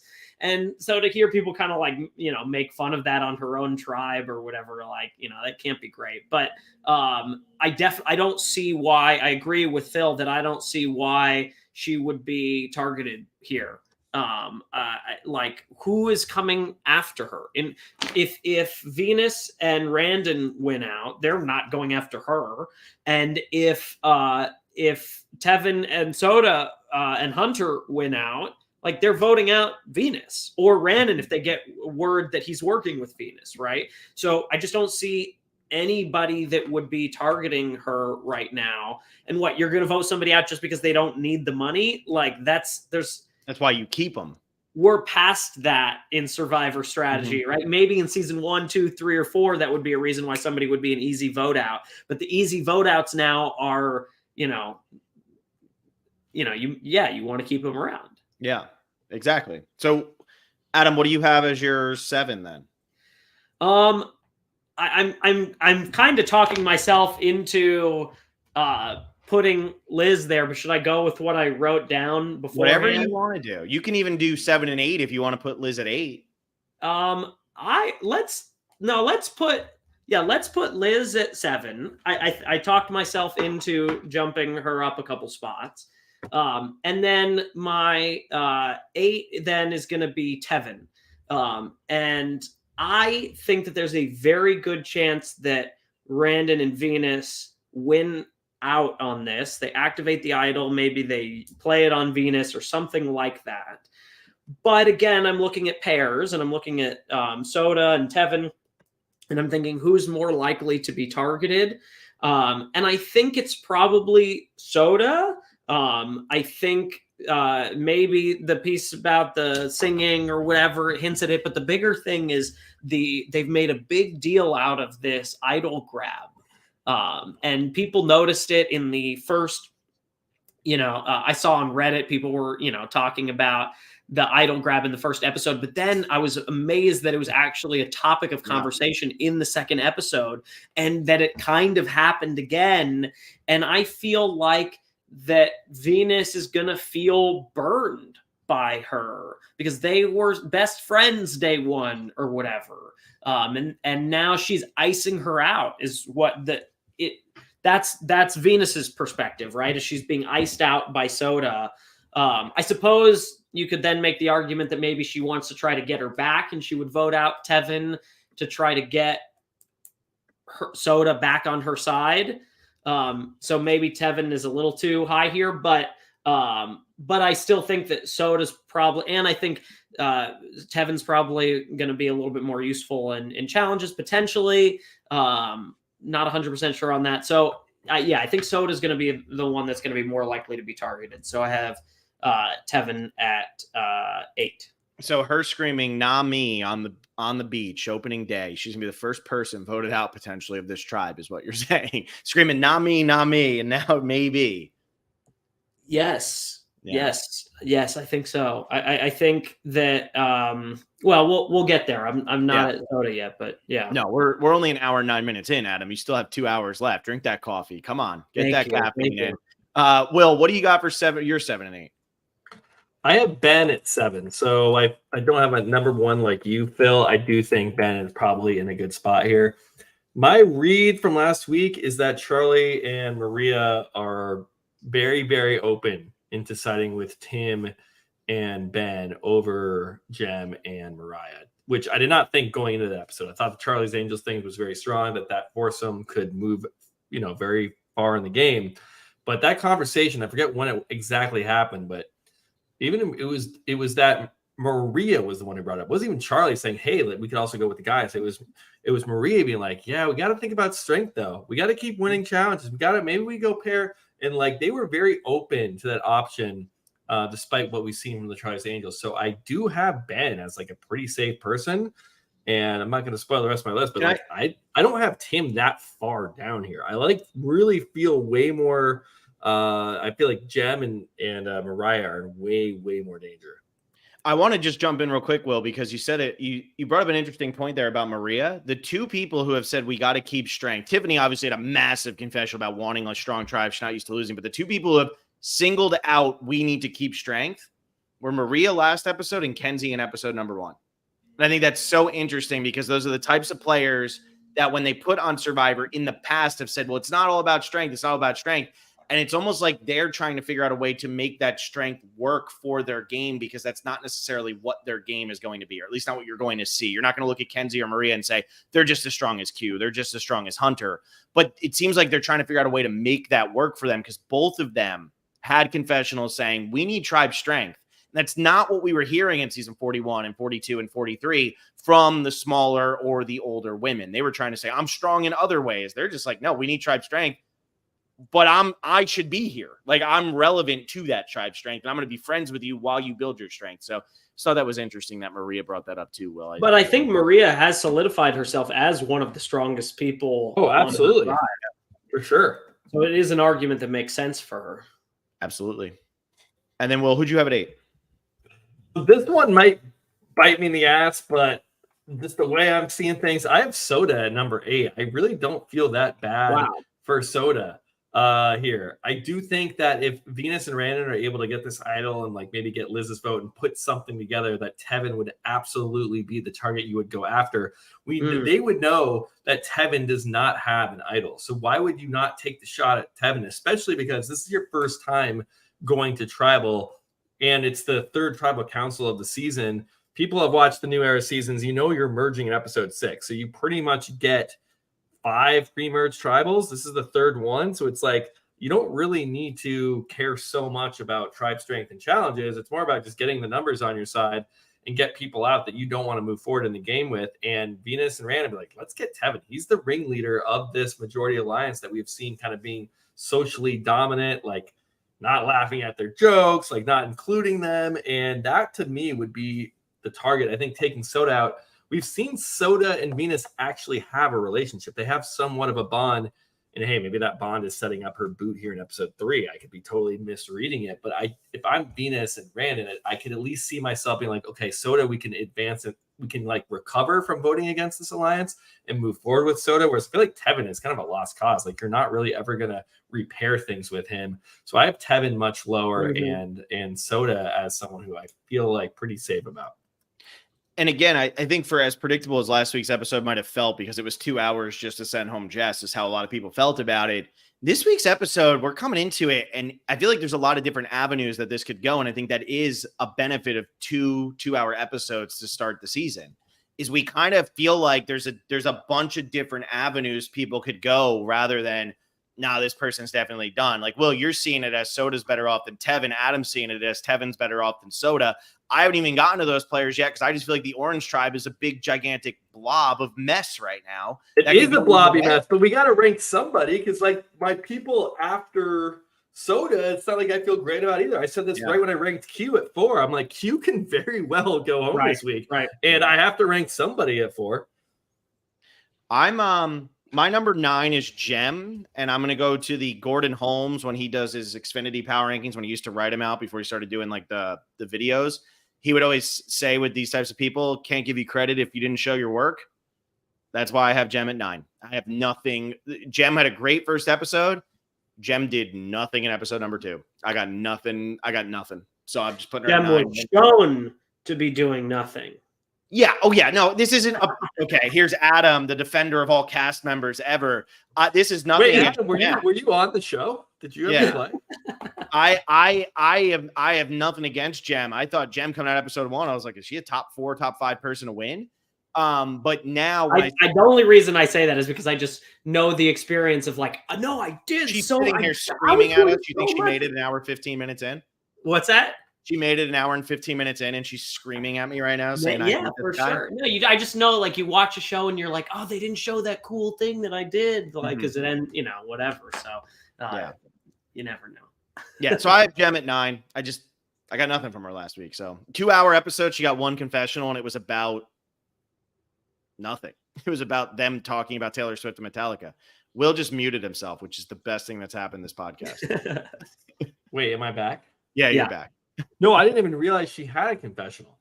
It was that unnoticeable. Like, it was such a minor confessional. At least Mariah's was about, I'm actually interested in these 2 guys just naming songs at each other on an island. Like, we at least had that. With Jem, it was really a throwaway just to remind us she was there. I love this scene, and like maybe not even like watching it, but just like I love that. I love hearing people talk about it. Some people hate it. Some people love it. It keeps coming up. It went on for a while. It's such a unique scene for the show, and I'm just glad it was. Yeah, it was cool because at least it's something to talk about. All right, my 9 is Tim. Again, I'm going with this pairs thing, and if the women win out, who is more likely to be voted out? And I think it's Ben. Which is in disagreement to what you guys have said. I just don't see Tim as having done anything. I mean, has he done anything that would put a target on his back in any way? He was trying to go after the women early, but he was saying that in confessionals, not to them. Right. Have we seen anything around the tribe? No, we haven't, Adam. I'm with you there. As far as he seems super insightful in his confessionals, like he seems like he really has he's on the pulse of the dynamics of his tribe. He quickly realized, I am in the minority. Maria has an extra vote. We need to figure something out here. I feel like he is so aware of what's going on. Not to interrupt you, and I'm sorry that I did, but I will just quickly just sneak it in. I do have Tim at 9. Is that what are you on 9? You both have him at 9 then. Yeah, so I have Tim at 9. So I'm with you, Adam, and I'll let you finish. Yeah, no, I just think that he hasn't really done anything to make himself a target, and I don't see the story if he goes home. I do see the story if Ben goes home, and we'll get to that. Boo. Sorry. What? I didn't say that. Well, you have Ben at number 1, right, Phil? I did. And it seems like Adam's going to have Ben I'm at the bottom, like unbelievably confident that the surviving guy is not going home in this episode. There's just no way. If he goes home, I'm not going to be like Sammy Leotti and bet on the Cardinals to win the Super Bowl like he told us he would do if Kelly went home. But get me Francesca's rock. Yeah, I was going to say this confessional is making the show if Ben goes home. Yeah, for sure. This is I'm 100% sure. Yeah, and then it's just Ben, the tribe has spoken, and it's Jeffrey putting out his thing. Yeah. I have Randon at 10, Will, so I still have him higher. I have him a little bit higher. I have him at 10. Moved him up after hearing I had him at 5. I actually did. I know you did. You always copy my rankings, so you're like, damn, Will is so right with all of his opinions. And then I am actually going to put at 11, I'm going to put Queen Venus there. I'm going to say that she is going to get I feel so good about Venus after last week, but I still feel like she's in such a bad spot on her tribe. Will, if you remember during Co-Wrong, I was a troll the entire season and ranked Michelle at number 1 the whole year except for one episode. And it was the episode where her and Anna got split up and Julia was at Edge of Extinction, whatever the hell you want to call it, Exile Island. She was over there. So we had 2 tribes of 6, and then Julia was over at Exile Island. And so all of the women had been split from the original Beauty tribe. And Michelle was in the spot where there was no way she wasn't going home if her tribe lost. She was 100% toast if her tribe lost. That was the only episode I didn't put her at number 1. If Venus makes it through this episode, Venus might start to become that person who's always in, not my number 1, but always in my top 5. Because I feel like Venus, what we got last week was, I am overcoming the initial prejudices, stereotypes, whatever about me, and I'm ready to just take control of this game. And I think she's going to be smart enough that she might even be able to turn this on Randon a little bit. But I think that Randon and her, if they do get the idol, I think will work together. They'll try to curry favor. And I don't think it would be that hard to pull Liz over onto their side. I don't think Liz feels like she has a home right now. So I'm going to put Venus at 11, which is higher than Tevin or Soda. So on the Tevin Soda argument here, I actually think the two of them might be in the most danger because they might have made themselves too big of threats on a tribe that actually consists primarily of outcasts. And they might be outcasts. They might feel like outcasts in like their regular lives or in this game or when they came into this game, but they are playing dominant right now on that Nami tribe. And I think that actually is going to hurt them with the other personalities they have on that tribe. So I said, wow, to your Rand and Venus, not because I disagreed, but because I have Randon at 10 and Venus at 11 as well. Okay. I have so now Adam's been copying my list, and now he's shifted over to Adam actually hasn't made a list, Will. He's just waiting for us to say things, and he's latching on to whichever one of us he's feeling more at the time, and that's it. I can forward you the email from earlier. I sent it to myself. Please do. So I've got Randon at 10 and Venus at 11. And yeah, I just think that obviously they're in not a great spot right now, especially Venus. But narratively, I just feel like that idol is going to come into play and they're going to figure their way out of this one way or another. It just feels like we're meant to be rooting for them right now. It does feel that way. I do think that is a very good point. It did feel like we want Venus and Randon, this odd couple, to come together and take the majority. Yeah, I think Randon throwing in his lot with Venus here is a bold play, but I think it's a smart play. I think if it works, he's going to have a really solid ally with someone that otherwise would not have been on his side. I don't think he had another option for a tight number one on this tribe. I think he has the potential to turn this into a powerful position.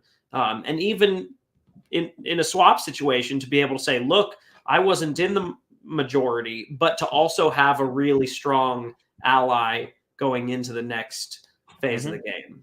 An ally who's ready to turn and cut anybody's throat whenever she wants, which she said in this episode, right? I mean, he doesn't know that, but she's ready.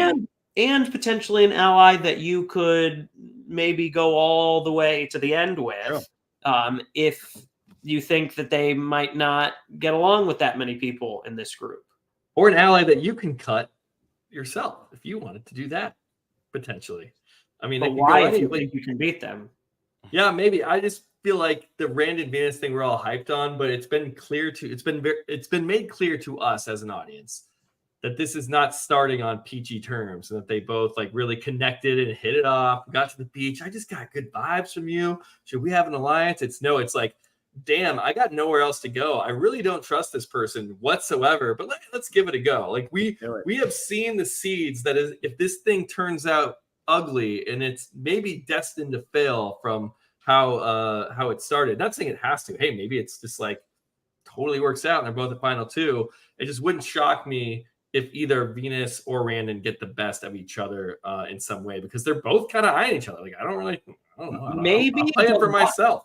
But what bonds coworkers more than having a boss that you can't stand? Yeah. No, it's true. But if we get tribe swapped or anything like that, if they lose that common enemy, they could turn on each other. Yeah.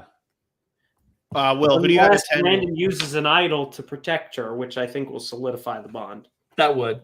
Yeah. And then Venus would have to be rocked out of the game at final 10. That's what would have to happen. Right? That's how that goes. Okay, good. That's the Millennials versus Gen X. Right? Yes. Don't worry. But that's the only season you watched. Yeah, I was going to say final 10 in the new era. We're not going to rocks because we're in two groups of 5. That's true. That is true. So. Will, who do you have at 10 and 11? It's 11:32 p.m. on the East Coast here. And Will, Adam, where are you? You're on the West Coast, though, Adam, right? Yeah, it's early for me. Let's go. Yeah, I got 5 more hours in me. Phil, we're just about halfway through the podcast. Right. So let's see if Will can close this podcast out. Yeah. Well, should we take a time out then, Will, from your breaks, and Adam can give us a 25-minute talk about his partnership with us and how he's doing casting stuff. You want to do that now, Will? Since we have so much time. Sure. Commercial break.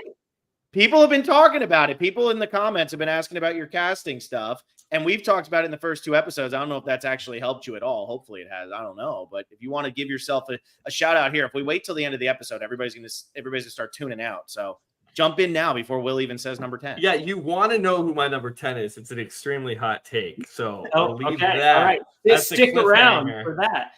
No, I have really enjoyed working on people's auditions for all different kinds of reality television shows. Right now, Big Brother is casting, and there's a lot of new shows out there, and I've tried to put my head down a little bit recently and just keep doing what I like to do. I'm not interested in getting involved in.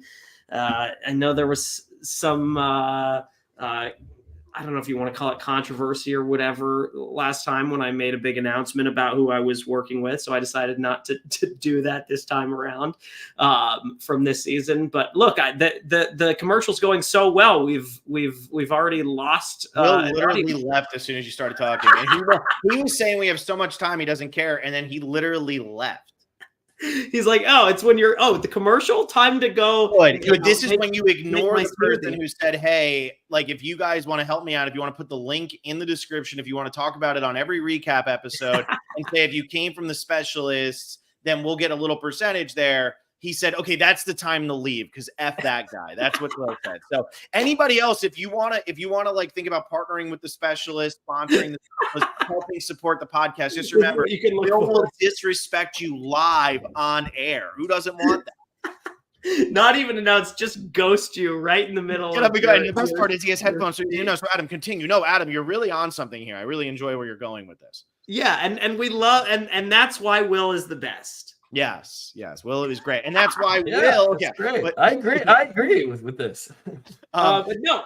So yeah, if you're interested in working on your audition, look, it's not a silver bullet. I think people know that. I don't even think I need to say that, right? Like it's. I'm not like it's like anything else that you could have. Right. It's like anything else that you could have coaching for. When you go to the Olympics and you win a gold medal, it's not because your coach got you the gold medal, right? If you get on the show, it's not because I got you on the show, but the best athletes have a coach, right? So I like that analogy because you could do that the other way too. It's like, look at all the people who have coaches. I've had coaches and I'm not an Olympian. So it's not going to work 100% of the time, but every time it does work, for Olympians, they have coaches. I love this. I do believe, though, that every athlete is going to get better at their sport with a coach, right? And that's ultimately the goal, is to put your best foot forward, to make the best audition video that you possibly can, and to give yourself the best possible chance. And in the meantime, if you happen to develop a little bit more confidence or better public speaking skills or the ability to voice how you think and feel about things that happen around you, then those are positive benefits that I think can come from going through the process that I do with the people that I work with. It's very introspective. I like to think that it's fun. It's not necessarily easy, right? Like it's to look deep into yourself and to try to figure out how and why am I the way that I am. Like those are big questions that we don't always think about and that we're not always talking out loud about. But I think it's valuable. I think it's an important exercise, whether or not you end up getting on the show that you're applying for. And I'm really proud of the work that I've done so far, and I want to keep doing it. So I'm trying to keep my head down and just do the work that I love. And I think that in the long term, people will see that there is nothing wrong, certainly, with what I'm doing, and hopefully that they find a lot of value in it. And I feel like the people that I've worked with have found that value. Mm-hmm. So the link to Adam's services are in the description of this video. Check that out, Adam. If you want to say what it is anyway, go ahead and say it, because it's adamklein.com/casting. And obviously, if you decide to work with me, please let me know that you were listening to this podcast. Yeah, so let us know. Let us know. A little bit of credit, We're testing out something right here. We're seeing if we're relevant or if we're as irrelevant as we think. So anyway, yes, let them know that the specialist sent you, or let Adam know. Adam's right here. Let Adam know that the specialist sent you, and also like this video if you're still listening, because now that we got Adam to plug himself, like this video and subscribe to our channel. Think about becoming a patron, and Will can now say his number 10. Is that good, Adam? Did you have anything else? The big build up. It was such a big build up that Will went and took a potty break. Okay, so here we go. What do you got, Will? It's a big one here. At number 10, I have Gem. Wow. Okay, so what? I missed it. What'd you say? I have Gem. So all of that to say the person we've seen the least of on this season. Will, who do you have at 11? That's it. Really, Phil's just like, we don't. I don't really need to explain, Gem. I have Tevin at 11. Even though I am worried about Tevin, I'm also worried about everybody I have below him. Also, like, he had the opening monologue to the show, which is something the show has never done before, where they just give one player this like monologue. And it's just, I don't know, for him to go in episode 3 feels a little early. I could definitely see him going pre-merge. I feel like we've gotten to see enough of Tevin that he's a really fun character. I don't like his prospects on his tribe right now. I feel like it's not like he has a majority of 4 even. It's like he's playing this way and he's got an alliance of 3. That's not how the numbers work. You need to have 4 out of 6 to have a majority. So I do worry for Tevin here. I don't know. Where did you guys have Tevin? I feel like Adam, I haven't said Tevin yet, and you and Phil hasn't even said Tevin yet. So Phil was probably waiting for me to say it so that he could copy me. Did you put Tevin at 11 because it rhymes? Is that why you did it? Did you do it on purpose, Will? No, Tevin 11. Yeah, there's a rhyme there. Yeah, it kind of rhymes. I don't know if we're gonna Drake can make it work. You know, it could happen. I haven't said Tevin yet because again, this orange tribe, just to go with what I have here, I have their highest ranked person at number 7, and then it's 7, 8, 10, 11, and then I still have Tevin and Soda left to rank. So I just don't really feel good about any of them. I feel like this is the tribe. If any of them went home, I wouldn't be shocked. So I didn't want to put any of them too high up. And Tevin, I actually have, I'll do my 12 and 13 because I have Tevin at 13. I would be a little shocked, even though it's been kind of negative about Tevin in the last couple episodes, or last week's episode. I would be shocked if Tevin went home after getting that opening monologue. That would shock me. Episode 3, he goes home after that opening monologue. That would shock me. So I do have him at 13 just because I do feel like him or Soda, it feels like it's pushing that way.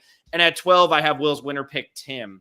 I don't love where Tim is sitting, but on that tribe, it does feel like Mariah is standing out a little bit further. And by the way, Adam, if you could get Hannah Shapiro to do this of like Mariah and Liz sitting on the benches and then Hannah just like interviewing the two of them, you know, because like that is what I felt like was missing from that last week, because the two of them pretty much doing the Spider-Man gif of pointing at each other, looking like each other. And then like Hannah Shapiro, this was the season she was meant to be on, where she could have sat on that bench and been like, holy crap, what's up, Mariah? What's up, Liz? Like, where was that on her season? So I just feel like Mariah, though, is standing out like a sore thumb on that tribe, and I just don't know where she's fitting in right there. Yeah, I think you're the first one to say Mariah, so I feel like we're all. No, I haven't even said her yet. I put Tim at 12, Tevin at 13. She was just part of my reasoning for not putting, putting Tim at 12, because I feel like Mariah is just worse off. Mm-hmm. Yeah, so I have Mariah at 12. I think that if the Green Tribe loses and they vote out one of the women, more likely to be her. Again, there's not that much to go off of there. It's never like a great sign when you hear about an all women's alliance only from the perspective of a couple of the people, right? We never really heard Maria say that she was all in on that. So you definitely, I think we're meant to worry about that a little bit, which almost makes me think that maybe that's why they will actually be okay. There's all this double bluffing that the Survivor producers and editors love to do, which is part of what keeps the show fun. But it definitely feels like we're meant to think that the women are going to sort of lose this. Mm-hmm. So I think the more surprising outcome may actually be the most likely. So, but I think if the women get voted for, more than likely it's her there. So I've got her at 12. Well, what do you got? 12, 13, 12? What are you going to do? I got Venus at 12 and Liz at 13. And that actually, that rounds out the orange tribe for me. So Venus at 12. I know we're pumped on her, Phil. I know you're all about it. I think there is a world where we see what we saw last week to set up the seeds for Randon getting an idol, and then potentially that alliance breaking up quicker than we thought. I kind of alluded to this earlier, that we did not start this alliance on good terms, basically. And we have to consider that last week was a 2-hour episode. So, I mean, we got the Mariah Taylor or the Metallica Taylor Swift scene for as long as we got it. Randon and Venus making this alliance, it doesn't have to mean that it lasts, really far, or it's really important to the story. It could just be, this is an interesting thing that happened in that span of time. They had to fill 2 hours. So I'm not putting all my weight in that just yet. And Venus could go home. We know that Tevin is not a fan. We know that Soda has had her issues with Venus, keeps taking the idol away from her. So if Orange does lose, I think there is a world where even Randon wisens up. So you know what? If I can survive one vote and we just put the votes onto Venus, I'm okay with that. I have my idol. I don't need to play too hard too early. We're merging after 2 challenges anyway, and Venus takes the votes. So that's where I got Venus, and then Liz after that. I just think I get what you guys are saying, that, just take her to the end. She's easy. She keeps talking about how much money she has. Sure. But I think early on in the game, you just have to have somebody you can talk to and rely on. And if you have no one having your back, it just becomes like a default thing where no one's looking out for Liz. And if the other people can get together and it's all right, well, we can't do this person, or it comes out that Brandon has an idol. Now Randon and Venus become very scary targets if that gets out. That Liz is someone that can just catch the votes, and there's no one that's really going to heavily object to it. We're no, Liz is my number. Liz is my number one. So because she has none of that, I do fear for her. So that is Venus and Liz there. Cool. Adam, who you have at 13? I've got Kenzie at 13. I think that most likely it's just what we've been shown, which is Tiffany and Q and Kenzie working together, but we're definitely meant to think that they might turn on Kenzie here. And I think Kenzie had the right idea of trying to keep everybody in her good graces, but I'm not sure about the execution, because what ended up happening is she goes off with Banu and Jess, and again, some of this might just be the editing, and you see Tiff and Q don't love it, right? And they're thinking that she's working all these angles. She's talking about how she herself is working all the angles. But then in the actual conversations that you see with her and Banu and Jess, she's not really working that angle. She is saying, well, we'll see what happens after the challenge. She's giving them actually nothing, which is why they turn to each other and say, let's vote her out. Because if you're going to go have a strategic conversation with somebody, you need it to go somewhere, right?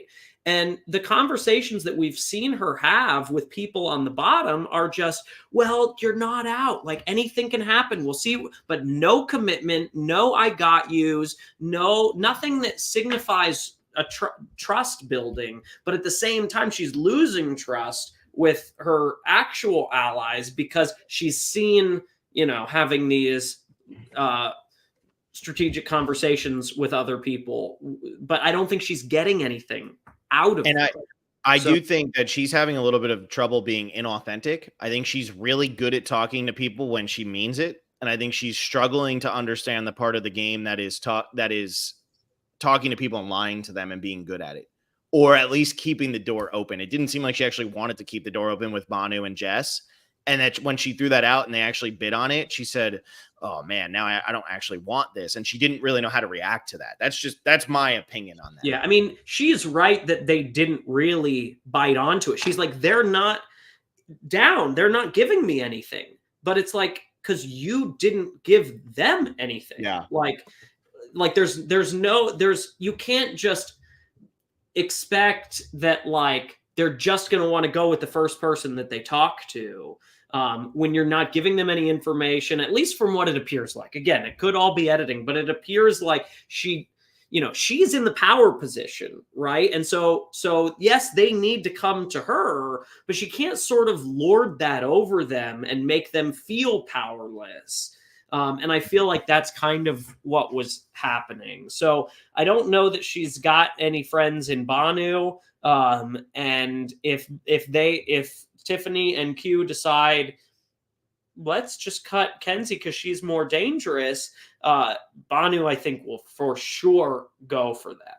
Yeah, he will 100%. He has no other option. And question for you. Align with her, but I just don't see it happening. Question for you, Adam. What are you supposed to do in a situation when you're out there? So there's only 6 people, on these tribes to start. Now that this tribe is down to 5, they lost Jelinski, and you don't even want to talk strategy, but like, let's just go look at the sunset, or like go down and look for crabs, or maybe I'm wrong. Maybe it's always strategy all the time. But imagine it's like, I'm Kenzie. I'm going to go hang out with Banu and Jess. We're in this experience together. It doesn't need to all be gameplay. My alliance is Tiff and Q. I can go out and have a conversation with these people, and then Banu drops. This could be final 3, us 3.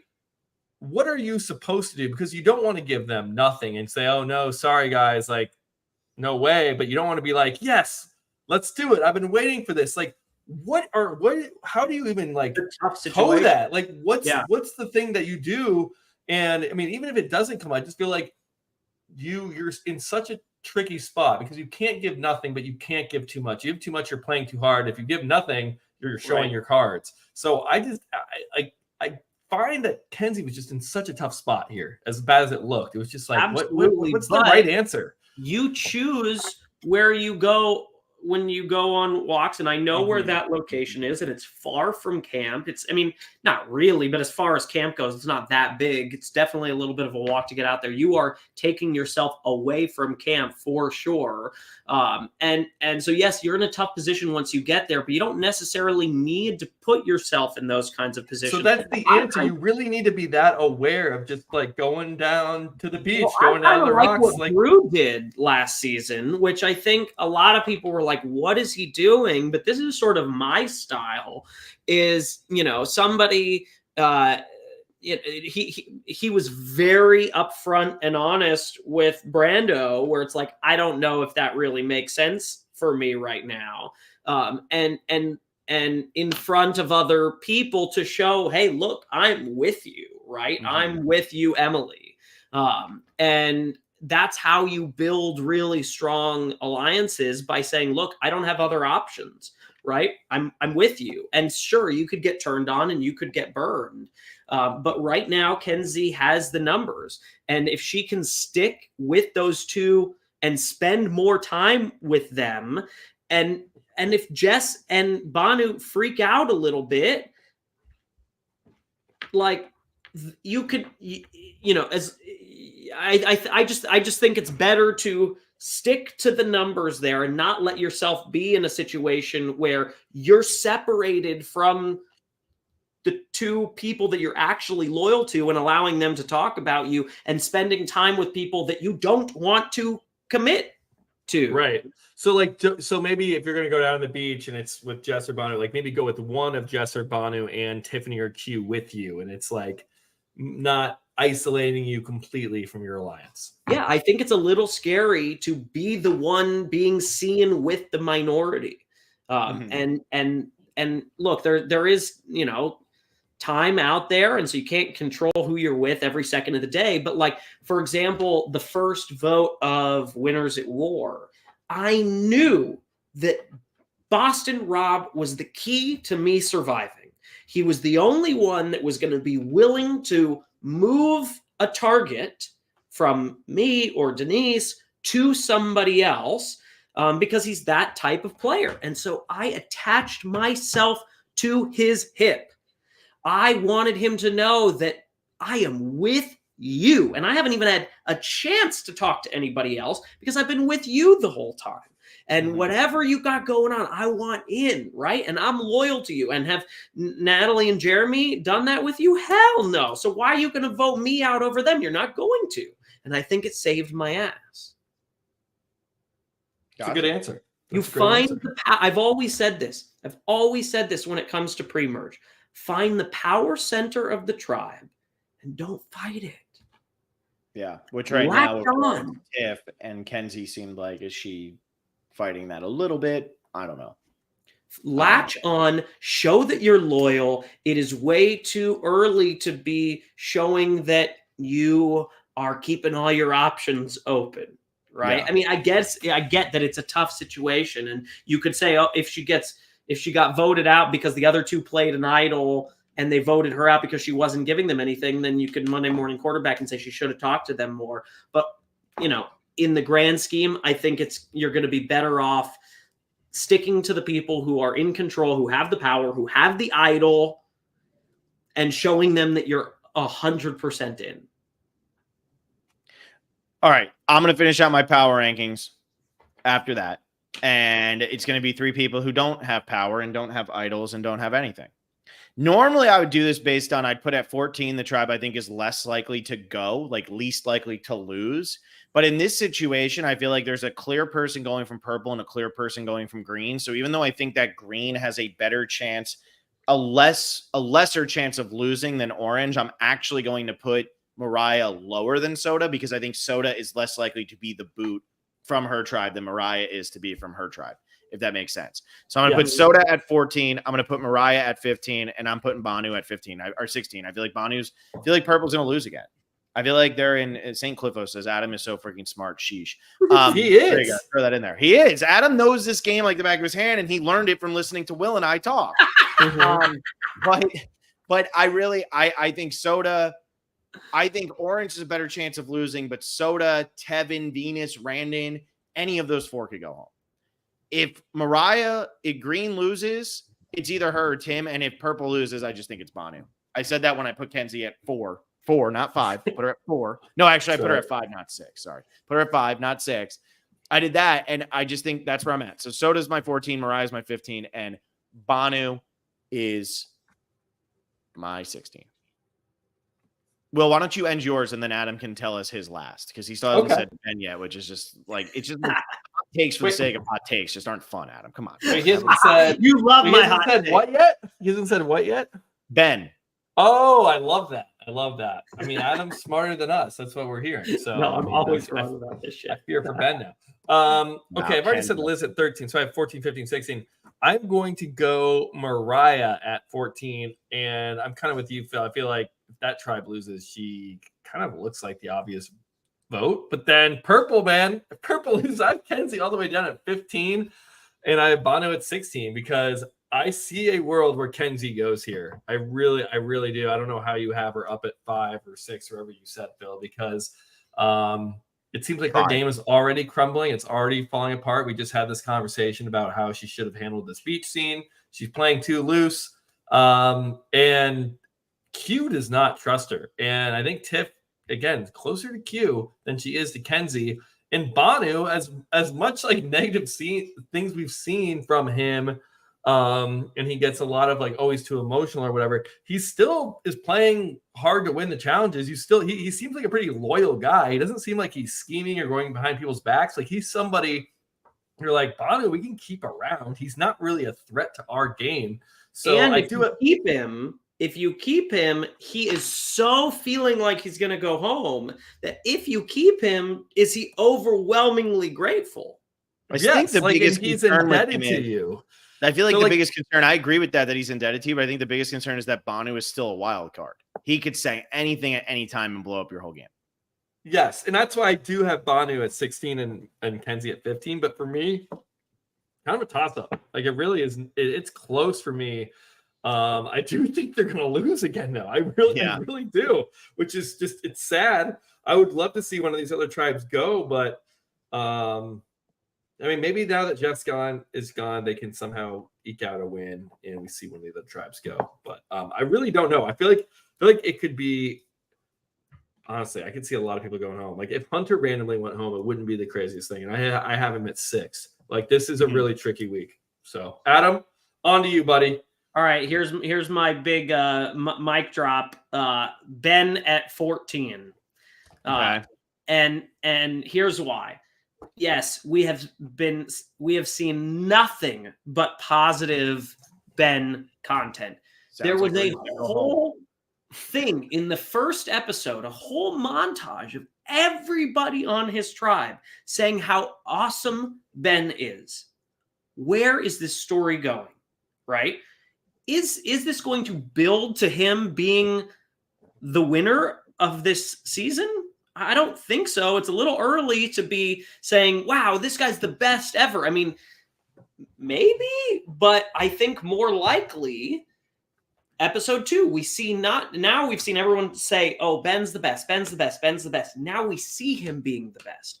We see him being funny and doing the Metallica stuff and giving all this great stuff. And we see him make the fire and cry and celebration of it.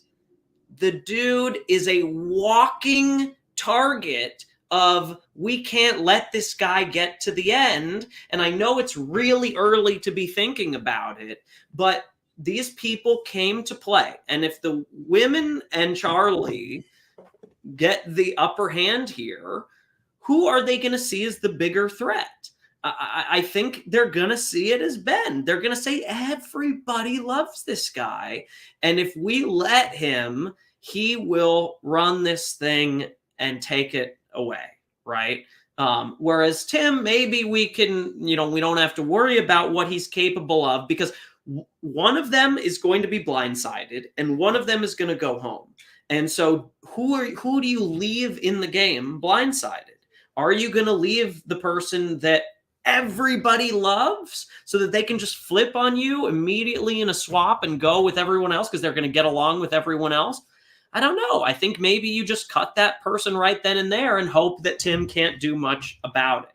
I think there's a story if he goes for why he goes here, and it's because he was too nice, too big of a threat.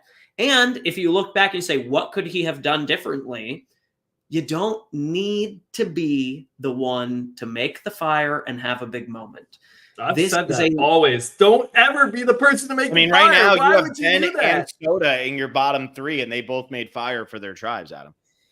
This is a game that is about lowering your threat level, making people feel like they can beat you at the end. I mean, that is such an important part of the game. And I've always said this. I said it to Dave when we were watching the episode. We talked about the moment at the reward challenge where he had this big moment where he's like, I'm going to sit out of the challenge because I don't want to hold anybody back. And then everyone's like, no, Dave, you got to do it. We love you. And then he has this crying moment where he feels so good about being so loved or whatever. And I came back from that challenge. I said, well, he can't, we have to get rid of it. That's where you lost the game.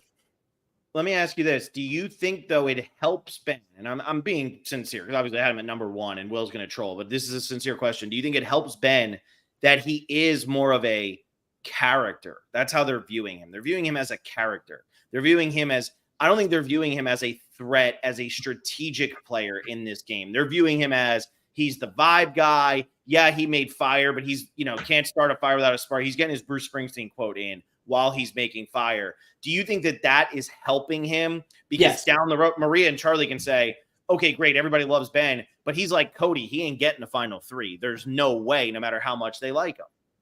Yes, I think that's why I don't think he's like dead man walking. I don't think they see him as like this like massive strategic threat that if they don't deal with him now, they'll never be able to. But I do think they see him as somebody that they're going to have a hard time, beating at the end. And if he's not directly working with them, they might worry about how he could work against them potentially if they blindside him. So yes, I don't think it's all bad. But I just think that there's such a thing as peaking a little too early in Survivor. And I think Ben has peaked a little too early. Yeah. And then who do you have at 15 and 16? I like it. There's good points. I have good point, tough Phil. Do you want to change your number one? I actually might move Ben to 0. I'm so much more confident he has no chance of going home. Like, I'm ready. I mean, so Adam's going to come out here and put Soda probably at 15 and Banu at 16. I might move Banu up to like top 6 or top 5 now. Should I move Soda a little bit higher than I have her? Just Adam's just a cold take machine here. Adam, how do you close this out? I can't just put Banu at the bottom. I got to come with some bit better hot takes than that. I've got Banu at 15. And Kenzie. And no. And then Soda at 16. Oh, Soda, no. Banu, I have at 15 because it obviously is not looking good for him. There's the preview where he's like, please, Kenzie, help me. It does feel like that is a confessional that could potentially be happening after a tribal council loss. So yeah, it definitely feels like they might lose again. And if they do, I think it just makes the most sense for the three of them to stick together, especially because I think Q believes that, Tiffany is closer to him than Kenzie and that they would ultimately vote Kenzie out at 3. And that they can just, take care of Banu now. But I also see a lot of worlds in which they think that Banu would be grateful. Similar to the Genie situation. I know I said it earlier, but they got Genie at final 3. They got rid of JD, kept Genie, and then Genie did feel kind of indebted to the two of them. Yeah, I feel more convinced that Randon and Venus are going to get the upper hand here. That we're meant to be rooting for them, that this idol is going to come into play. If I had to guess between Tevin and Soda, who's going to be the target? I mean, I think, Will, you had some good points about why it might be Tevin, and so I'm second guessing it a little bit. But ultimately, I think that they will feel like, Soda, if they burn her here, but the same thing with Tevin. So I don't know, maybe because of, I just think that it's going to be probably one of Tevin or Soda. And I still think Soda's the more likely. That's the one I meant. That's the one I meant to click. Will, can you answer this question for us from St. Cliffo? But is Soda going to quit, Adam? Is Soda going to quit, Adam? Why would we think that Soda's going to quit? Ask Will, man. And Will was so convinced in the pre-merge. I've seen a quit in the cast assessment. All of a sudden, Will's dropping quits for Soda after seeing her for 14 seconds. I literally said it once that, hey, maybe she could quit. And Phil then said I was like betting my life on a quit when she said she was deathly afraid of butterflies. And that to me seemed like a red flag. But if you're deathly afraid of insects, you might not be able to cut it out there. Clearly, she's doing fine. I just think the story of her choosing to basically cut Venus out and isolate herself from Venus, who doesn't have the power anymore. Venus is going to say, okay, you don't want to be with me? You don't want to be my ally? Like, bye. I think, too, with Soda, the one thing I am happy about, though, is if she does go home this early, she's going home this early because she's more threatening than we thought she was. She's not going home early because, Soda couldn't cut it. She wasn't meant for the game. Like Soda, she's afraid of butterflies. Yeah, Soda's playing really hard. She's playing really well. She's really into it out there. Her confessionals are great, but if she were to go home this early, it would be a shocker for the opposite reasons of what your initial ideas are of why somebody like Soda would go home. And I know I said that maybe they might see Tevin as more of a challenge asset than Soda, but it does appear like Soda has done really well in the challenges, and this tribe has done a really good job of working together. On paper, they don't look like the strongest tribe.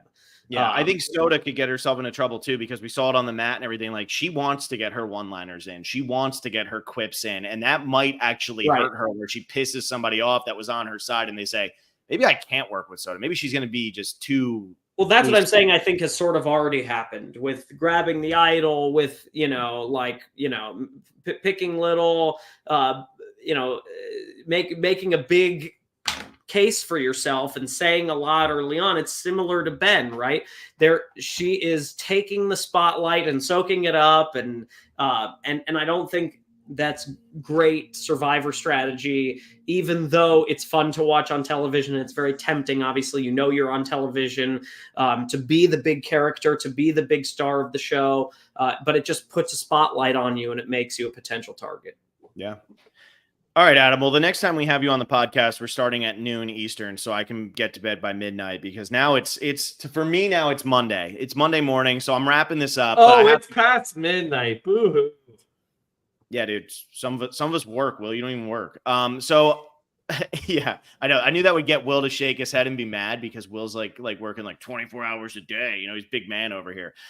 Anyway, Adam, before I let you go, I'm not Jack Bauer, but it is it's close. Mm-hmm. All right, Adam, before I let you go, who's your winner pick from the season? Oh, you know what? I should have come prepared for that. Let me look at my list. I don't know. So I'm going to go with a solid choice and then a dark horse choice. And I think my solid choice is Maria. I think she has been doing she's in a good alliance. She's got an extra vote. She's strong. She's well liked. She's shown to have good strategic prowess. But maybe that's a little too obvious at this point.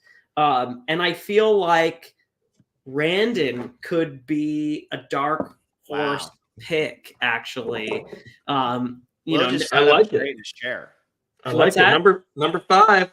Will's Brandon didn't have the best premiere, but you don't need that anymore. And they like to, show the nuance and the interesting stuff. And so I don't know if this next episode goes well for him, if he pulls off a big move, but maybe can pass it off to Venus and maybe seem like it's her move rather than his, because no one necessarily needs to know that he was the one that found the idol.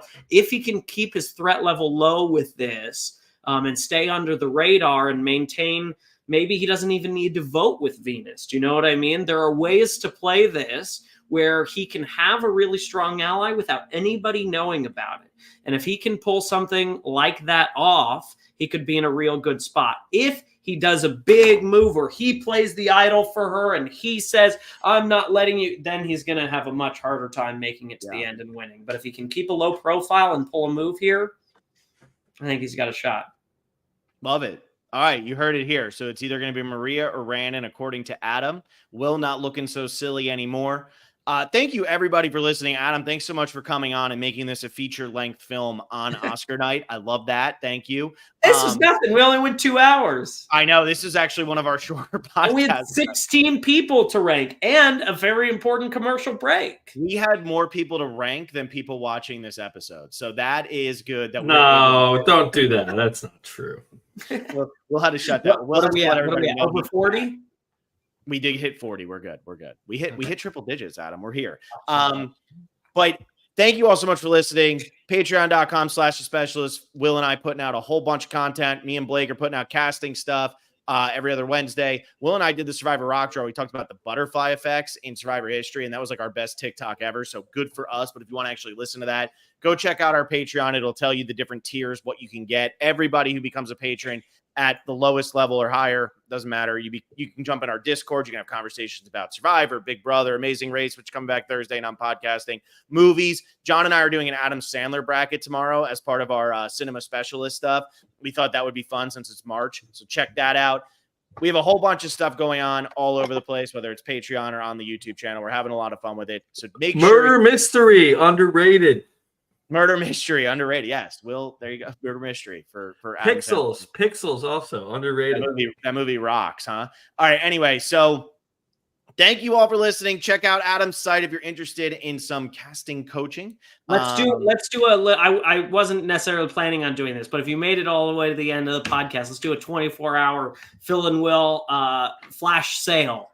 $25 off any package, but you got to you came. Am I allowed to post that, Adam? No, it's only if you get to the end. No, it's only for people at the end of the podcast. Good. Listen to the podcast. Good. And so you have until 12:11 a.m. on Tuesday East Coast time. Yeah, and that's just for the packages, just to be clear. But yes, there you go. Let's do that. Let's see how that works. Let's see. That's our first flash sale in Survivor or Survivor Specialist history. So there you go. But thank you all so much. I hope you enjoyed this podcast. Every time we have Adam on, it's a great time. Will and I will be back Wednesday night at some point doing the recap for this episode. I know it might be a little bit late. This should be the last week that we're out of rhythm, and then we'll get into right after the episodes, which will be a lot of fun. Deal or No Deal Island, we're doing that. Boston Rob, he's a fun guy to watch on TV. Can never get. I got a client on Deal or No Deal Island as well. Was it Branson?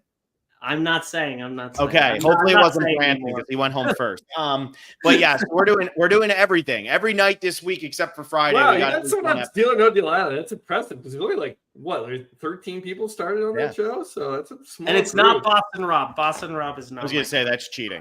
No, take credit. Take credit. You tweeted, you texted Rob like, "Hey, apply for Deal or No Deal Island." I said, Rob, I can get you on the show. Yeah. They asked me to find them someone, and I said, "Have you ever heard of this guy, Rob Mariano?" Rob, let me help you with your tape. Yeah. But anyway, that's it. We're out. We'll see you on Wednesday night if you're only here for the Survivor coverage. Otherwise, tomorrow night, Adam Sandler bracket. Tuesday night, Deal or No Deal Island. Thursday night, Amazing Race. And then I can't tell you who I'm going to be live with next Sunday. So, we got some fun stuff ahead, though. So, bye, everybody. See ya.